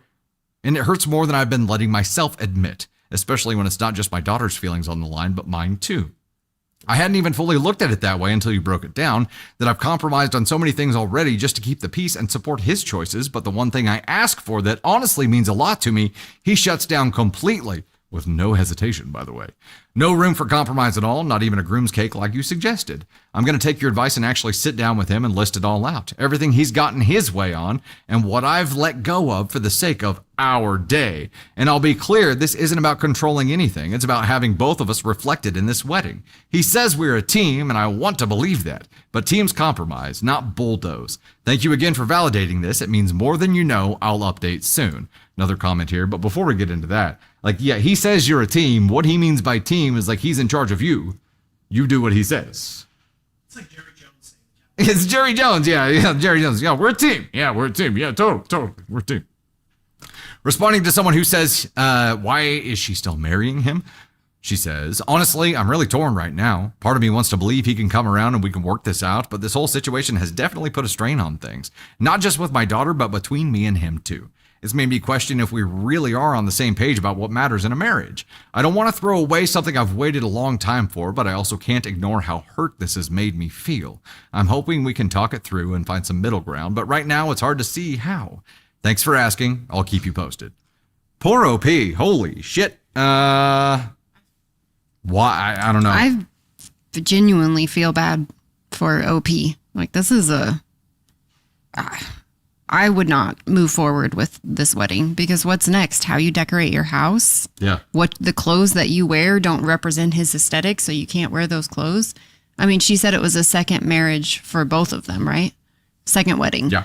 And I feel like the homemade, like, involving your families because you're blending, like, all of that is important when you're having, like, I can't imagine not having my child make that cake. And so to me, it's a difference of values and what you value in life and what you want out of life. And those two things don't align. So why are you joining your families if those two things don't align for you? So question for everyone here. Normally when there's a bridezilla, like a bridezilla at least shows the groom like capacity for the zilla part of things, right? And you learn a lot during that process, and it shows a different shade of the person that you're going to be spending the rest of your life with. Same goes for Groomzilla here. This is the first Groomzilla story that I've run into that I remember, and it's concerning. It's not just about the things that he wants for the wedding either. It is about, no hesitation shutting things down, even when those are sentimental things that should not be a big deal to him. He says it's just cake. Like, yeah, you're right. Throw that back on your fucking self. It's just cake. Why are you so strongly opinionated about it? I don't know. This whole thing, like, OP, I'm glad that you posted this, and I'm glad that you have had enough comments that you've responded to here that have made you stop in your tracks and say, yeah, I'm really, really thinking about this and trying to figure out if this makes sense to move forward, because I honestly don't know now. Definitely postpone at this point, if not cancel. Like, it seems like you are an opportunity for him to have the magazine wedding that he's always wanted. Like, I think he cares more about the pictures than he actually does about doing life with you, and that's problematic. And that's kind of the Groomzilla theme of things, right? That sucks. I'm very sorry for you. It's a cake story, but not a cake story, right? Oof. It's always more than just the cake. And in this case, you know what? I bet your daughter's cake would have looked and tasted so much better than the bougie bitch cake that Groomzilla wanted here. So have her make the cake anyway, and you two can have it with a group of your friends to celebrate not marrying this dickhead. How about that? I like it. Our wedding cake was superbly delicious. It was very good. It's very, very good. And it wasn't like a big old bougie thing. It was No, it was like the naked cake theme. yeah. That's what it's called, I think. But it was delicious. We did get married in a nudist colony, so it was, it was applicable. It was. We were trying to save on like wedding dresses and tuxedo rentals and that kind of thing. Also, we got home, or we were getting ready to leave for our honeymoon, and we decided to not follow tradition. And we ate the top of our cake while it was still fucking amazing, and I have zero regrets about that. Yeah, absolutely. We did not freeze it, we just ate it. No regrets. And I think that describes our feelings about cake. It really does. And you know what? They say that's bad luck, right? Well, we just celebrated our 10-year, and It's such a weird tradition to put it in the freezer and then, yeah. It's been 10 years and we're still shitting that cake out. Yeah. Worked out well. all right, let me get caught up here just a little bit. Goodness, that crash on the TikTok side set us back. Amber, you ate yours too? There you go. A donut cake, Zuba. That sounds awesome. Hatter, why do I have a feeling that if they do go through with this, the soon-to-be husband won't let OP's daughter in the photos because it doesn't fit his theme? Ooh. You're right. Katie the Red, Candy, am I missing something? Or did the cake general Dusty just say it's just cake? Check his temperature. I was just quoting him. I was quoting Douche Canoe there. It's all good. All good. Hey, Scared of Scarves with a hand heart there, the Drunken Gardener. Scared of Scarves again. Kristen Fleury Stevens, Rob Fisher, Jody, Mark Santos, CF Paletti, author. Rob Fisher, Scared of Scarves again there with the hand hearts. Thank you guys so much. We're at 63 and 1 hundo on those right now. We're bouncing on through to get caught up on the rest of the stories here. I am back to story 2? 5. Okay, I'm getting audible. Heard. Also, before we move on, what time do you have to pick Navy Thunder up? Okay. Tater Thunder's going to leave here in 15 minutes, so this story we'll have you give some feedback on, okay? All right. We got a plan. Ready to go. Peter, why do caterers take away the cake? Leave the cake alone. Someone said they left their cake at their seat and went back to get another bite, and someone took it. Oh, no! Cake thieves. Cake the Rogue, you were going to mail the paintings but had more ideas? Hell yeah. Nice. Yeah, it was Jennifer that said that. Oh, Jennifer. Oh, my gosh. Why do caterers take away the cake? Yeah. Like you see a plate of... Yeah, you don't... Okay. Sorry, Tony Spark. Tony Spark. Hey, Angel. Angel in the house. Remember for 22 months in the Goshak and Thunder crew? Hell yeah. All right, here we go. Ladies and gents, title of this story is Am I the Astronaut for Not Doing Anything After Discovering That My Wife Deleted My Daughter's Novel? Skipping the poll since we're in a hurry here. Throwaway for privacy reasons. I'll read the title one more time for you. Am I the astronaut for not doing anything after discovering that my wife deleted my daughter's novel? I'm going to say, yeah, you probably are. Throwaway for privacy reasons. I've been married to my wife, Hannah, 36, for 2 years. She and my daughter, Morgan, 16, don't have a mother-daughter relationship. To be completely transparent here, they both fight often and just don't get along. Morgan used to spend most of her time at her mom's, but now is staying with us for school. I remember Hannah telling me about a novel Morgan has been writing on her laptop. She admitted to sneaking and looking at it without Morgan's knowledge, but she praised her writing style and storytelling, so I thought that was a positive thing. Yesterday, I got back home and found Morgan and her mom yelling at Hannah. I asked what was happening, and Morgan told me that Hannah deleted her novel. Hannah said that Morgan created a character in the novel using her description and name and making her the villain. Not only that, but she wrote bad words about her. Morgan argued that it was just a character and Hannah had no business snooping on her laptop to begin with. Hannah broke down crying after my ex-wife threatened her. I just watched the three of them fight and did nothing nor said a single word.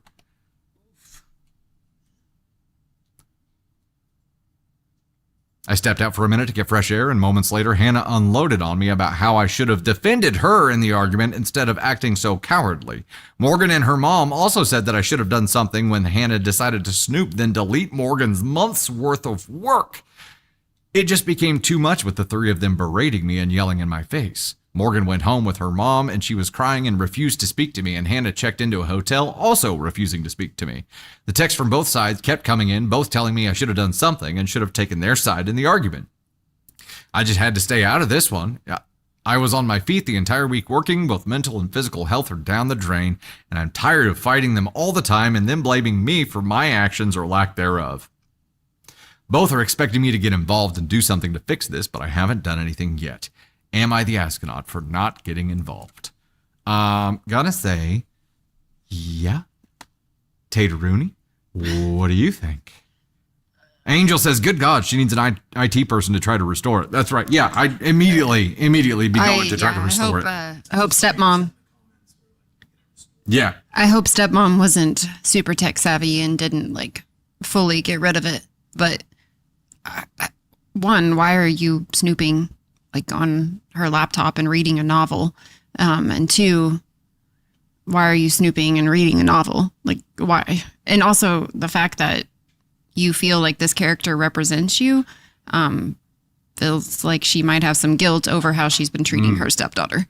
I think it's not like she published a work, like she was using her name, image, likeness. You know what I mean? It's not. It was in draft form. Call it the equivalent to like a journal worth of work, right? And she praised the writing style, praised it, and then when she found herself in there, it was like, oh no, fuck this, delete it. She's seen it multiple times and went back and kept reading it. The dad needs to find his backbone and stand up, and instead of cultivating a relationship between stepmom and daughter, he's just let this anger like stew. And I do believe that the bio parent and the step parent need to work together in order to help cultivate the relationship with the child. I don't think you should just throw the step parent into the deep end and hope they swim. I think there has to be some introduction. There has to be some understanding. There has to be some gentleness in the way that you combine, especially teenagers, with a step parent. And I don't think dad is doing that. I think he's just Like, I get it. He's fried. He's mentally drained. He's physically drained. He's fried. But at the end of the day, like, you're still a parent and you still have to do that job and you still have to take on the task of blending your family. And that's something that you've chosen to do, and you need to get off your ass and fucking do it. I like how stepmom's actions here were, how dare you call me the villain in your book? I will prove you wrong by deleting all of your hard work and becoming the villain. Good job. I think stepmom is 100% wrong for going on her computer and deleting her work. Agreed. Having a conversation about it with the dad present, absolutely. But going and deleting something that she's worked hard on that's cruel. That's mean. So let's back up for a minute because OP is being called the asshole here by both parties. And I understand their positions there, right? Like, of course, they want him on their team, right? Stepmom's clearly in the wrong. Clearly in the wrong here. Absolutely. He's got a Kobayashi Maru on his hands, but the right thing to do is very clear here. However, back up a little bit because his bizzo of a wife confided in him that she had snooped and read this in the first place. Should have stopped there. You could have prevented all this bullshit in the first place. There's conflict avoidance. And then there's just doing the right fucking thing. And back when she told you she had snooped and read that was your opportunity to do the right thing without having to get put in this conflict avoidant situation. You could have prevented this in the first place. I think you're finding out more about everybody involved. Well, you're finding out a lot about yourself right now, but you're also finding out a lot about her. So you feel like you have to stay out of this one? How? You don't have a choice to stay out of this one at all. You are in the deep end on this one already, and you know what the right thing to do is. You just don't want to have to face it. You don't want to have to go through the conflict with her because the ramifications are going to be huge.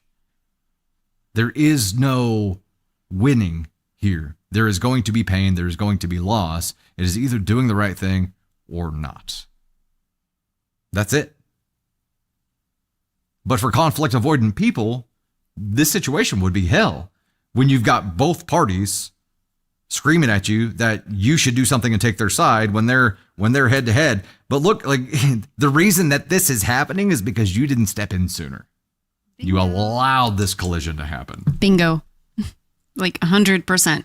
This was all coming to a head at some point, and he could have, like you said, he could have done something to fix it previously, and he did nothing. Yep. He just stood by outside feeling drained and let it. But here's the thing, no matter how drained you are, like, you're still responsible for being a parent, especially if that child, like in a blended family, if that child's in your custody at that, like, that's your job. That's your job. No matter what you do, like, you have to step up and do it. And he just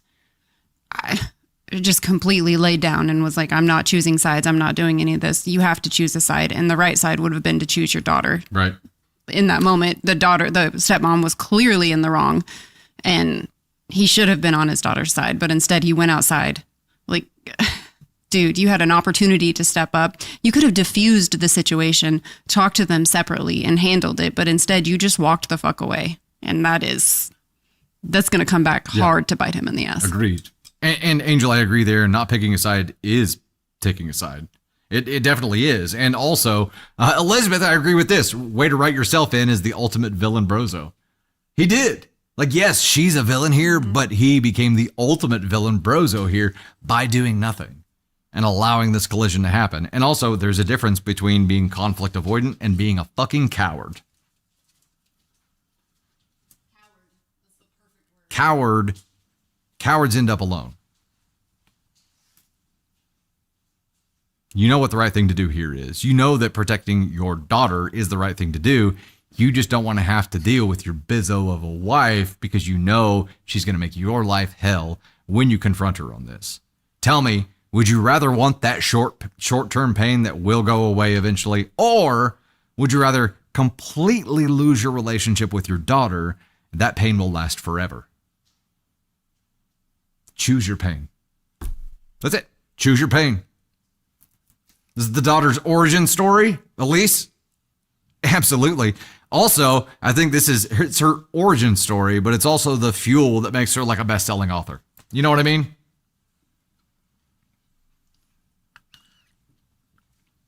Secure online backups, absolutely. Keep it in the cloud.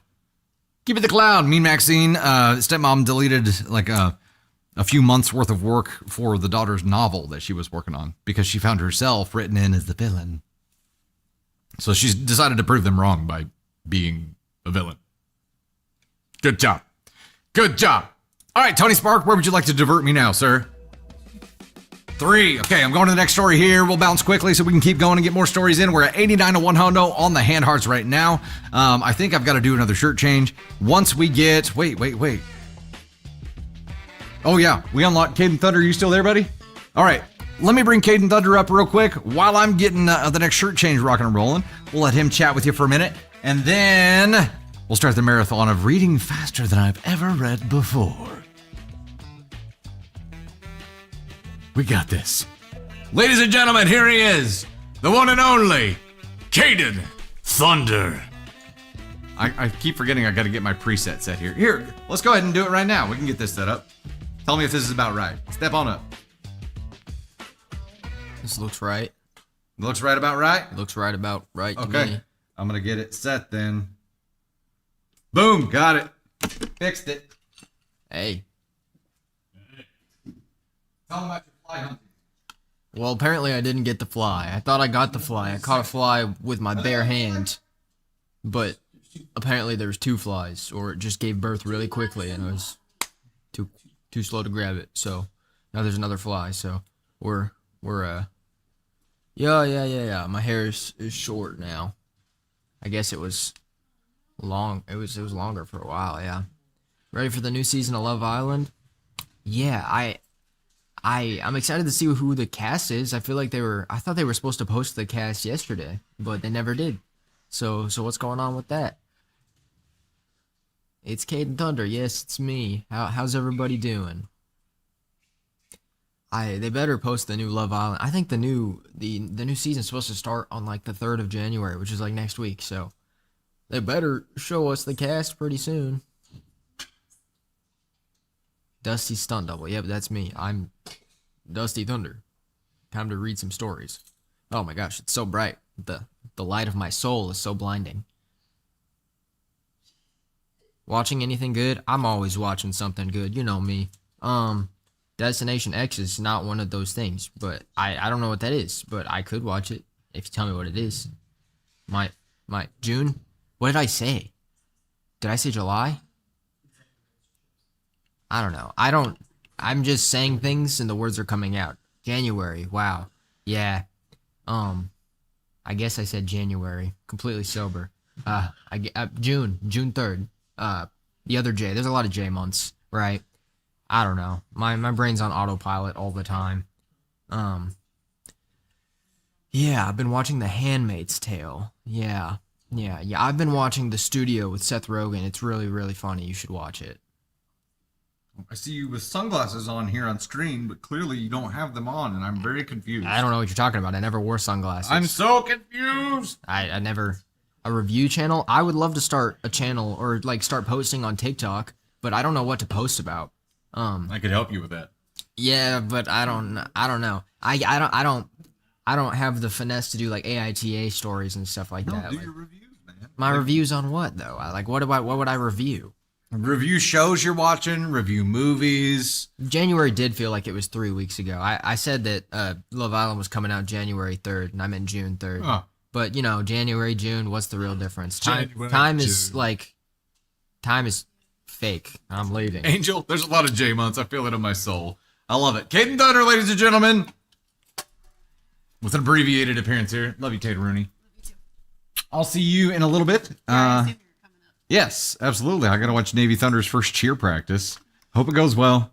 She's so nervous. You're going to be there from the beginning, right? Yeah, because she's so nervous. She's so nervous. We'll take pictures, VIP group. Don't worry. Yeah, the TV shows and movies. Absolutely. That would be great. Review AITA storing writing qualities. I think it's a great idea. See you, Tate Rooney. Okay, I'm story number what? 6. Getting bounced around here. Hey, what's up, Alaria? Here we go. Story 6. Diving in. Gotta hurry. Gotta go. Okay, that's what she said. Here we go. Hey there, it's Dusty Thunder with another story for you. This one is titled, Am I the Astronaut for Refusing to Let My Dad Walk Me Down the Aisle Because He Brought His Affair Partner to My Mom's Funeral? We'll skip the poll on this since we're trying to play some catch up here, but oh boy. Title one more time. Am I the astronaut for refusing to let my dad walk me down the aisle because he brought his affair partner to my mom's funeral? I'm going to go in TA on this one. I, 27 female, am getting married in October. My dad, 53 male, was always there in my life, but after what happened when I was 20, I basically stopped seeing him outside of family functions. When my mom was dying from breast cancer, my dad was already cheating. I didn't know until the funeral. My mom passed in March 2017. I was devastated. Then at the funeral, my dad brought Maggie, introduced her as a close friend, and stood by her side the whole time. My mom's sister had to tell him to stop holding Maggie's hand during the burial. I found out later Maggie had been his affair partner since my mom's second chemo round. Mom, never knew. When I confronted him, he said life is complicated and he had to move on somehow. Maggie moved into my childhood home 3 weeks later.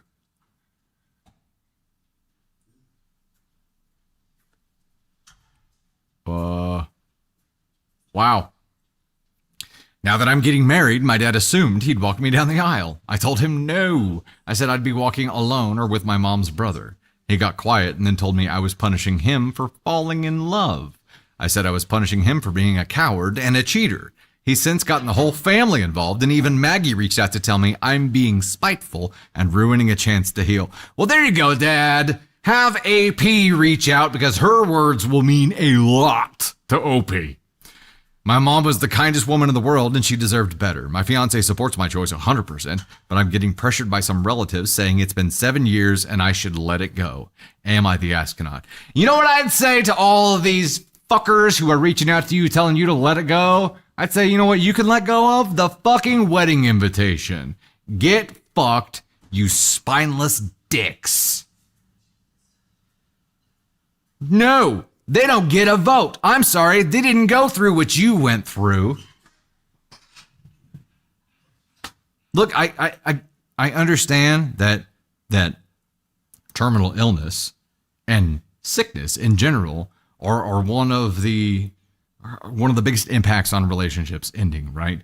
People can't handle it and they end up leaving or cheating, or it's a major thing. Own it, at least, right? And it was a completely disrespectful way that he executed every turn of this. And then to have the balls to be like, oh, it's completely okay that I do something like that, but you're not allowed to make your own choices? No. No. OP, this is your wedding. This is your choice. That guy can get fucked. FTG. And AP for reaching out to you and being like, you're being spiteful. Listen, bitch, you don't get a say. You don't get a vote. Don't ever fucking talk to me again. Blocked that number. I'd block your dad at that instant too and just be like, oh, I'm sorry. You're trying to get the extended relative army out here? What's the fucking narrative you're giving them to make them think that I am in the wrong for this? Because I will gladly set them straight. Here's what really happened. Anybody who gives you shit for this at all does not deserve to be at your wedding, does not deserve to be a witness to a happy moment in your life, does not deserve to be a part of your life moving forward. They made that choice by reaching out with their bullshit. That's it. End of story. Are you the astronaut for saying no to your dad and not letting him walk you down the aisle? Hell fucking no.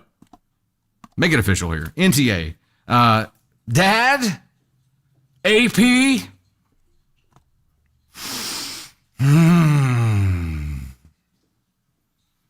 Slide on into the back door there.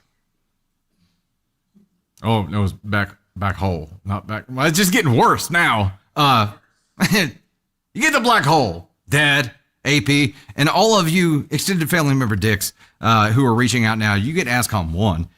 For thinking that you have any say in this at all. I understand Dad reached out to you and gave you a sob story and asked you to reach out to OP and tell her she was being wrong. But at some point in there, you have to be like, I think this might not be the right thing to do. And not do it. You don't get a say. You don't get a fucking vote.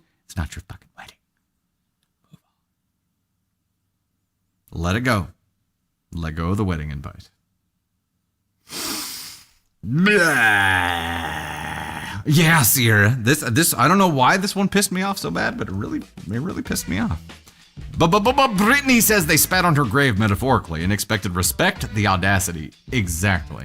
The hypocrisy of this entire just series of events is just mind-boggling. Mind-boggling. Bonkers. Hey, we hit the hand heart goal. Holy cow. Which is we got Candy Thunder in the mix there already. So we get the shark head for this one. Here, I gotta do it. I gotta put the shark head on while I'm giving thanks for this one. And then we'll bounce to our next story. I can get it done. We got 6 minutes. We got this. We got it. Well, I ain't a shark. In the number 1 spot here, Scare as Scarves. Reading is difficult on this. Bailey Chapman in the number 2 spot. Also, Scare as Scarves at 2.8K. Bailey Chapman at 1.5. Then we've got, what did it say? Sharks can't read well. Tracy Cobbett at 1.4K in the number 3 spot. Sherry Sosa, AK Mary, Wiley Kylie, Aunt Sue, Drujo Cat, Miss Helene, M. Doyle, Doyle Rules, Nikki Katz, Daisy Desserts, Dilroshko, Jinquist, Adventures with Pam, Mama Silver, and Melcy Jane. You guys are awesome. Heck yeah, you can have that, Baxter. You guys are the best. Okay. I know. Yeah. I understand. I'm goofy as hell.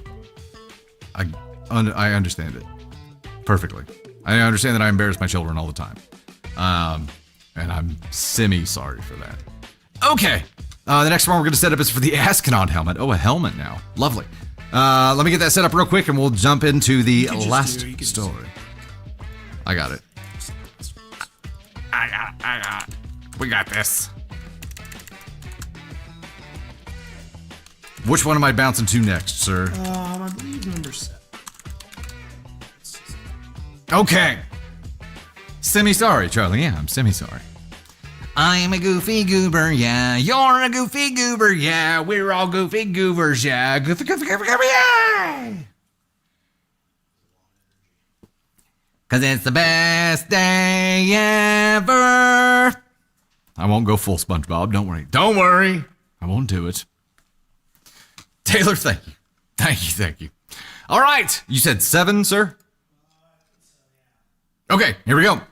Hey there, it is Dusty Thunder once again with another story for you. This one is from AITA. Okay. This one is titled, Am I the Astronaut for Refusing to Let My Ex Take Our Daughter to Father's Day Brunch? Skipping a poll since we're in a hurry. Am I the astronaut for refusing to let my ex take our daughter to Father's Day brunch? I, 34 female, have primary custody of our 14-year-old daughter. My ex-husband, 35 male, and I split 2 years ago after I found out he had been cheating with a coworker at first, but I later learned she was just one of several. Classic cliche. I stayed home raising our kid while he was out working late and lining up his next fling with the next younger, hotter woman because obviously I wasn't attractive enough anymore. Since the divorce, I've had to be the responsible one. I handle school stuff, doctor's appointments, homework, behavioral issues, and all the emotional labor that comes with raising a child. I also work full-time to make ends meet while still trying to give our daughter a stable, loving environment. Meanwhile, my ex breezes in every other weekend and shows up on Wednesdays to take her out to dinner and buy her toys. He's constantly introducing her to new friends, whatever women he brought home from the bar that week. But somehow still gets to play the cool dad role because he only sees her during fun, filtered moments. This year, Father's Day happened to fall on my weekend. He asked if he could have her for brunch that morning. I said no. I had already made plans with her, nothing fancy, just our own little tradition, and I'm not going to rearrange my life to reward a man who blew up our marriage and now wants to cherry pick moments that make him look good. And honestly, I'm so tired. I'm tired of being the one who toils every single day, busting my ass at work, managing school drop-offs, running around to the dentist appointments, cooking, cleaning, doing all of it alone. And somehow, I'm still supposed to be the bigger person? I get maybe one weekend every couple of weeks to actually breathe and just enjoy time with my daughter instead of managing crisis after crisis. And now he wants to take that from me too? Just swoop in after putting in zero effort and claim this picture perfect moment to post on Instagram and play Daddy of the Year? It's not fair. It's not fair that I give up everything to make her life better while he gets to waltz in, smile for the camera, and walk away before anything gets hard. He accused me of using our daughter as a pawn and said I'm alienating him and that I'm bitter and need to get over it. But why should I bend over backwards so he can have a hallmark moment while I'm stuck doing all the hard work, invisible parts of parenting? Legally, I'm 100% in the right. Our custody agreement clearly says that he gets her every other weekend. This wasn't one of them. But now my sister says I should have just let him have a few hours because it's Father's Day and our daughter will remember this. Maybe she will, but maybe she'll also remember who stayed up with her when she had the flu, who helps keep her math homework, who helps with her math homework, who works 50 hours a week to keep a roof over her head, and who shows up when it actually matters. Am I the astronaut? Okay. Yeah. Is she 14? Is that right? Yeah, she's 14. She's 14. Sierra, is this man my father? Eudora sounds like my kid's father. This is a really, really, really, really, really common thing, unfortunately, right? And I think when you have split families, when one of the parents is not actively involved, but just does the infrequent visitation thing, it becomes like on their end, it's like they don't get a lot of time together, so they want to make that time fun, right? Well, then it ends up not being real. It's not real life. It's just like little miniature vacations. And I understand both sides of this, right? I mean, you should want to be more involved more often and be an actual part of their life, not just kind of a token extended family member, like an aunt or uncle that you go hang out with every once in a while and have the fun times with, right? I get it. Scheduling could make that impossible. A lot of things could make that more difficult, but on mom's side here too, it is kind of using your daughter. Now, the fact that there isn't like a Mother's Day, Father's Day clause in your custody agreement is surprising, first of all. But I'm a big advocate of when you can't agree, fall back on the document. The document is the guide to use when you can't agree. So this is a classic case of you can't agree. What does the doc say? Well, if this is what the document says, then he can't say shit, right? He's got no legal standing here. However, everything that you're citing here is you're angry at him because of relationship things that happen. You're angry at him because you have to do all the hard work, and I understand that, and I agree with you there. I don't know if this is the right thing to do or not when it comes to your daughter. I do think that your 14-year-old daughter should have some kind of say in here on if she wants to do that or not. He doesn't deserve the extra time, and according to your custody agreement, he doesn't get the extra time. So that's the end of it. That's the end of it. As far as, is this the right thing to do or not? I don't know. I honestly don't. Disneyland dads, Eudora, that's that's applicable. Elise says, hey, now I'm an aunt and spend more time with him than this man does with his kid. That's fair too. A lot of aunts and uncles are very, very involved too. This is like the surface level. The Disneyland dad, I think, is a great term for it, because I'm just going to go do the fun stuff with you, and that can be frustrating to be on the other end of that and have to deal with all the hard real life things, and then see the other parents like just go whisk them away and just have a fun time. It's not real. You know what I mean? And I think that's what we have to keep in mind is it's not real. Yeah, they get to have fun while they're there, but I think your daughter is also going to grow up having a much better connection with you because it's real. You get to do real life with her. And also, I don't want to scare you, but I do want to remind you here that, one of the things that gets weighed in with custody agreements is which one of the parents is more likely to allow frequent, meaningful contact with the other. And not that Disney dad would ever document things and try to get more visitation, but this would be something that he might be able to use as ammo in that category, right? So I don't think it's the wrong thing to do. There could be some selfish motivations here. I understand where you're coming from, and if your custody agreement says what it says, then legally you're in the right. But what do you guys think? Helen says, I just went to Disneyland and saw some mean ass dads. I bet. Cat Mama says, should have asked the daughter. Agreed. Joe Hogan, I had 4 kids and brought up with dad gone. My kids gave me Father's Day presents and Mother's Day presents every year. That's amazing. That's the way to go. Books Coffee Tea said she better count forward several years to make sure no Mother's Day falls on his weekend. Oof. Valid points. So turnabout is fair play, right? So if there isn't a Mother's Day, Father's Day clause in there, this could be used against her in the same way that she used it here. Let the kid decide. So, I mean, we're a blended family with 3 sets of parents involved. I've lost track. We've got multiple sets of parents involved because we're a blended family with hers, mine, and ours. So it is complicated. But I think our general structure and outlook on it is that we want to encourage both parties there to spend frequent and meaningful time together, not just because we need a break, because we want our kids to have that opportunity. We want them to have every opportunity they can to have a meaningful relationship with that parent. And you should want that for your daughter. Yeah, he burned you, right? He burned you. He's a dick. Let's hope he can be a good dad, a better dad than he was a husband. That only happens when the opportunity is there, right? Does it have to be that day? Rebecca, good point. Like, hey, we have plans already. Can you do it a different day? There can be some kind of compromise there, but I would say, what's the right thing to do for your daughter, and talk to her and find out what her thoughts are there, because yes, her desires actually do matter here. She should get a vote.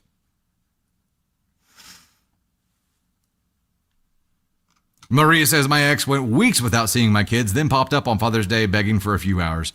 Okay, and this was addressed in the story a little bit too. I think part of this problem is that a lot of parents and structures like this like to pop up, take the Instagram photos, pretend like they're super involved, and then bounce on along their merry way, right? I think that pisses the entire world off. And it's transparent too. Like, your daughter knows, the world knows, they know, okay? They know it's not real. They know what kind of person that is. So, try to make it as easy as possible for them to have a relationship. That's all I can say. Emily Ray, your kid's dad doesn't even take photos. That's sad. Share, yeah. Having, doing the compromise of a different day makes perfect sense. I understand how frustrating it is, though, right? I understand that you're frustrated. Don't allow your daughter to be harmed as you act out that frustration. That's the word of caution there. And I do agree. If someday Mother's Day falls on his weekend, you might be screwing yourself here. So just be careful. Be careful. All right, ladies and gentlemen, I think that is us. That is it for us today. My brain is just a sludgy mess. Probably this hoodie. Here's the problem. I've got to buy all new Thunder swag shirts because all my stuff's too big now. So I gotta go on a shopping spree and get all new swag, which means we need to design a bunch of new swag. FTG, definitely gonna be one. Let us know in comments here or in VIP or on our posts what kind of swag you would like to see if it's something we don't already have. This one was a limited run, but the 2-year channelversary one that I had on moments ago is available in the swag shop at dusty-thunder.com. If there's some other swag that you guys would like to see designs for, let us know. I think we're getting ready to work on a batch. There we go. VIPs, we are going to do VIP stream. It's just going to be me and Tony Spark. We don't have Caden Thunder. We do have some new cool studio stuff to show you, but part of it we'll have to show you next week whenever we have Caden Thunder here too. But hopefully you guys have a wonderful week. Thank you for hanging out with us. Stay safe with all the weather going around there. Tater thoughts. Yep. There you go. Black Hole Ascon merch. Oh, there you go. Black Hole, something we need to do. We don't have any Black Hole stuff. Cartoon of the Crew on a hoodie. Yeah. I like it. We'll do a fun contest. Another shirt collab, Margarita. Yeah, we could. We need to reach back out to 9line and see. I have some ideas that I had thrown out. Fuster Cluck was one that I wanted to do with them. That would be fun. Fuster Cluck. Angel dropping the 2 said, thank you again to Tony for the awesome Storm Jeep sticker. Saw the picture. It looks great. Department of Shipping and Merriment. Is that right? Department of Shipping and Merriment came through there. Alexandra just resubscribed on the TikTok side. Isn't that gosh, heck it, fam. Heck yeah. Oh, a Tater Thought shirt. Yes, Magic Drop. Hell yeah. Hell yeah, hell yeah, hell yeah. Good idea. Tater Thoughts. That'll be an easy one. Words are hard, numbers are harder, Taylor. Yeah. Words, numbers, all of them. All the things. Hard hat stickers. There you go. I need a what the fuck with candy on it. The classic peanut gallery. You know, yeah. That's awesome. That's awesome. Okay. Thanks so much for hanging out with us, guys. We'll start VIP up here in about 10 to 15 minutes once we get it set up. We are going to do some Wheel of Thunder spins, I believe. So we'll see you here soon. Thanks for hanging out with us and being patient while we battled some gremlins on our side. I'm not saying that they're back. They're not back. That was just TikTok Live Studio crashing on me. That's it. It's not an official TG. No way. I refuse. All right, we'll see you soon. Have a fantastic week, guys. Ba-da-ba-ba-ba.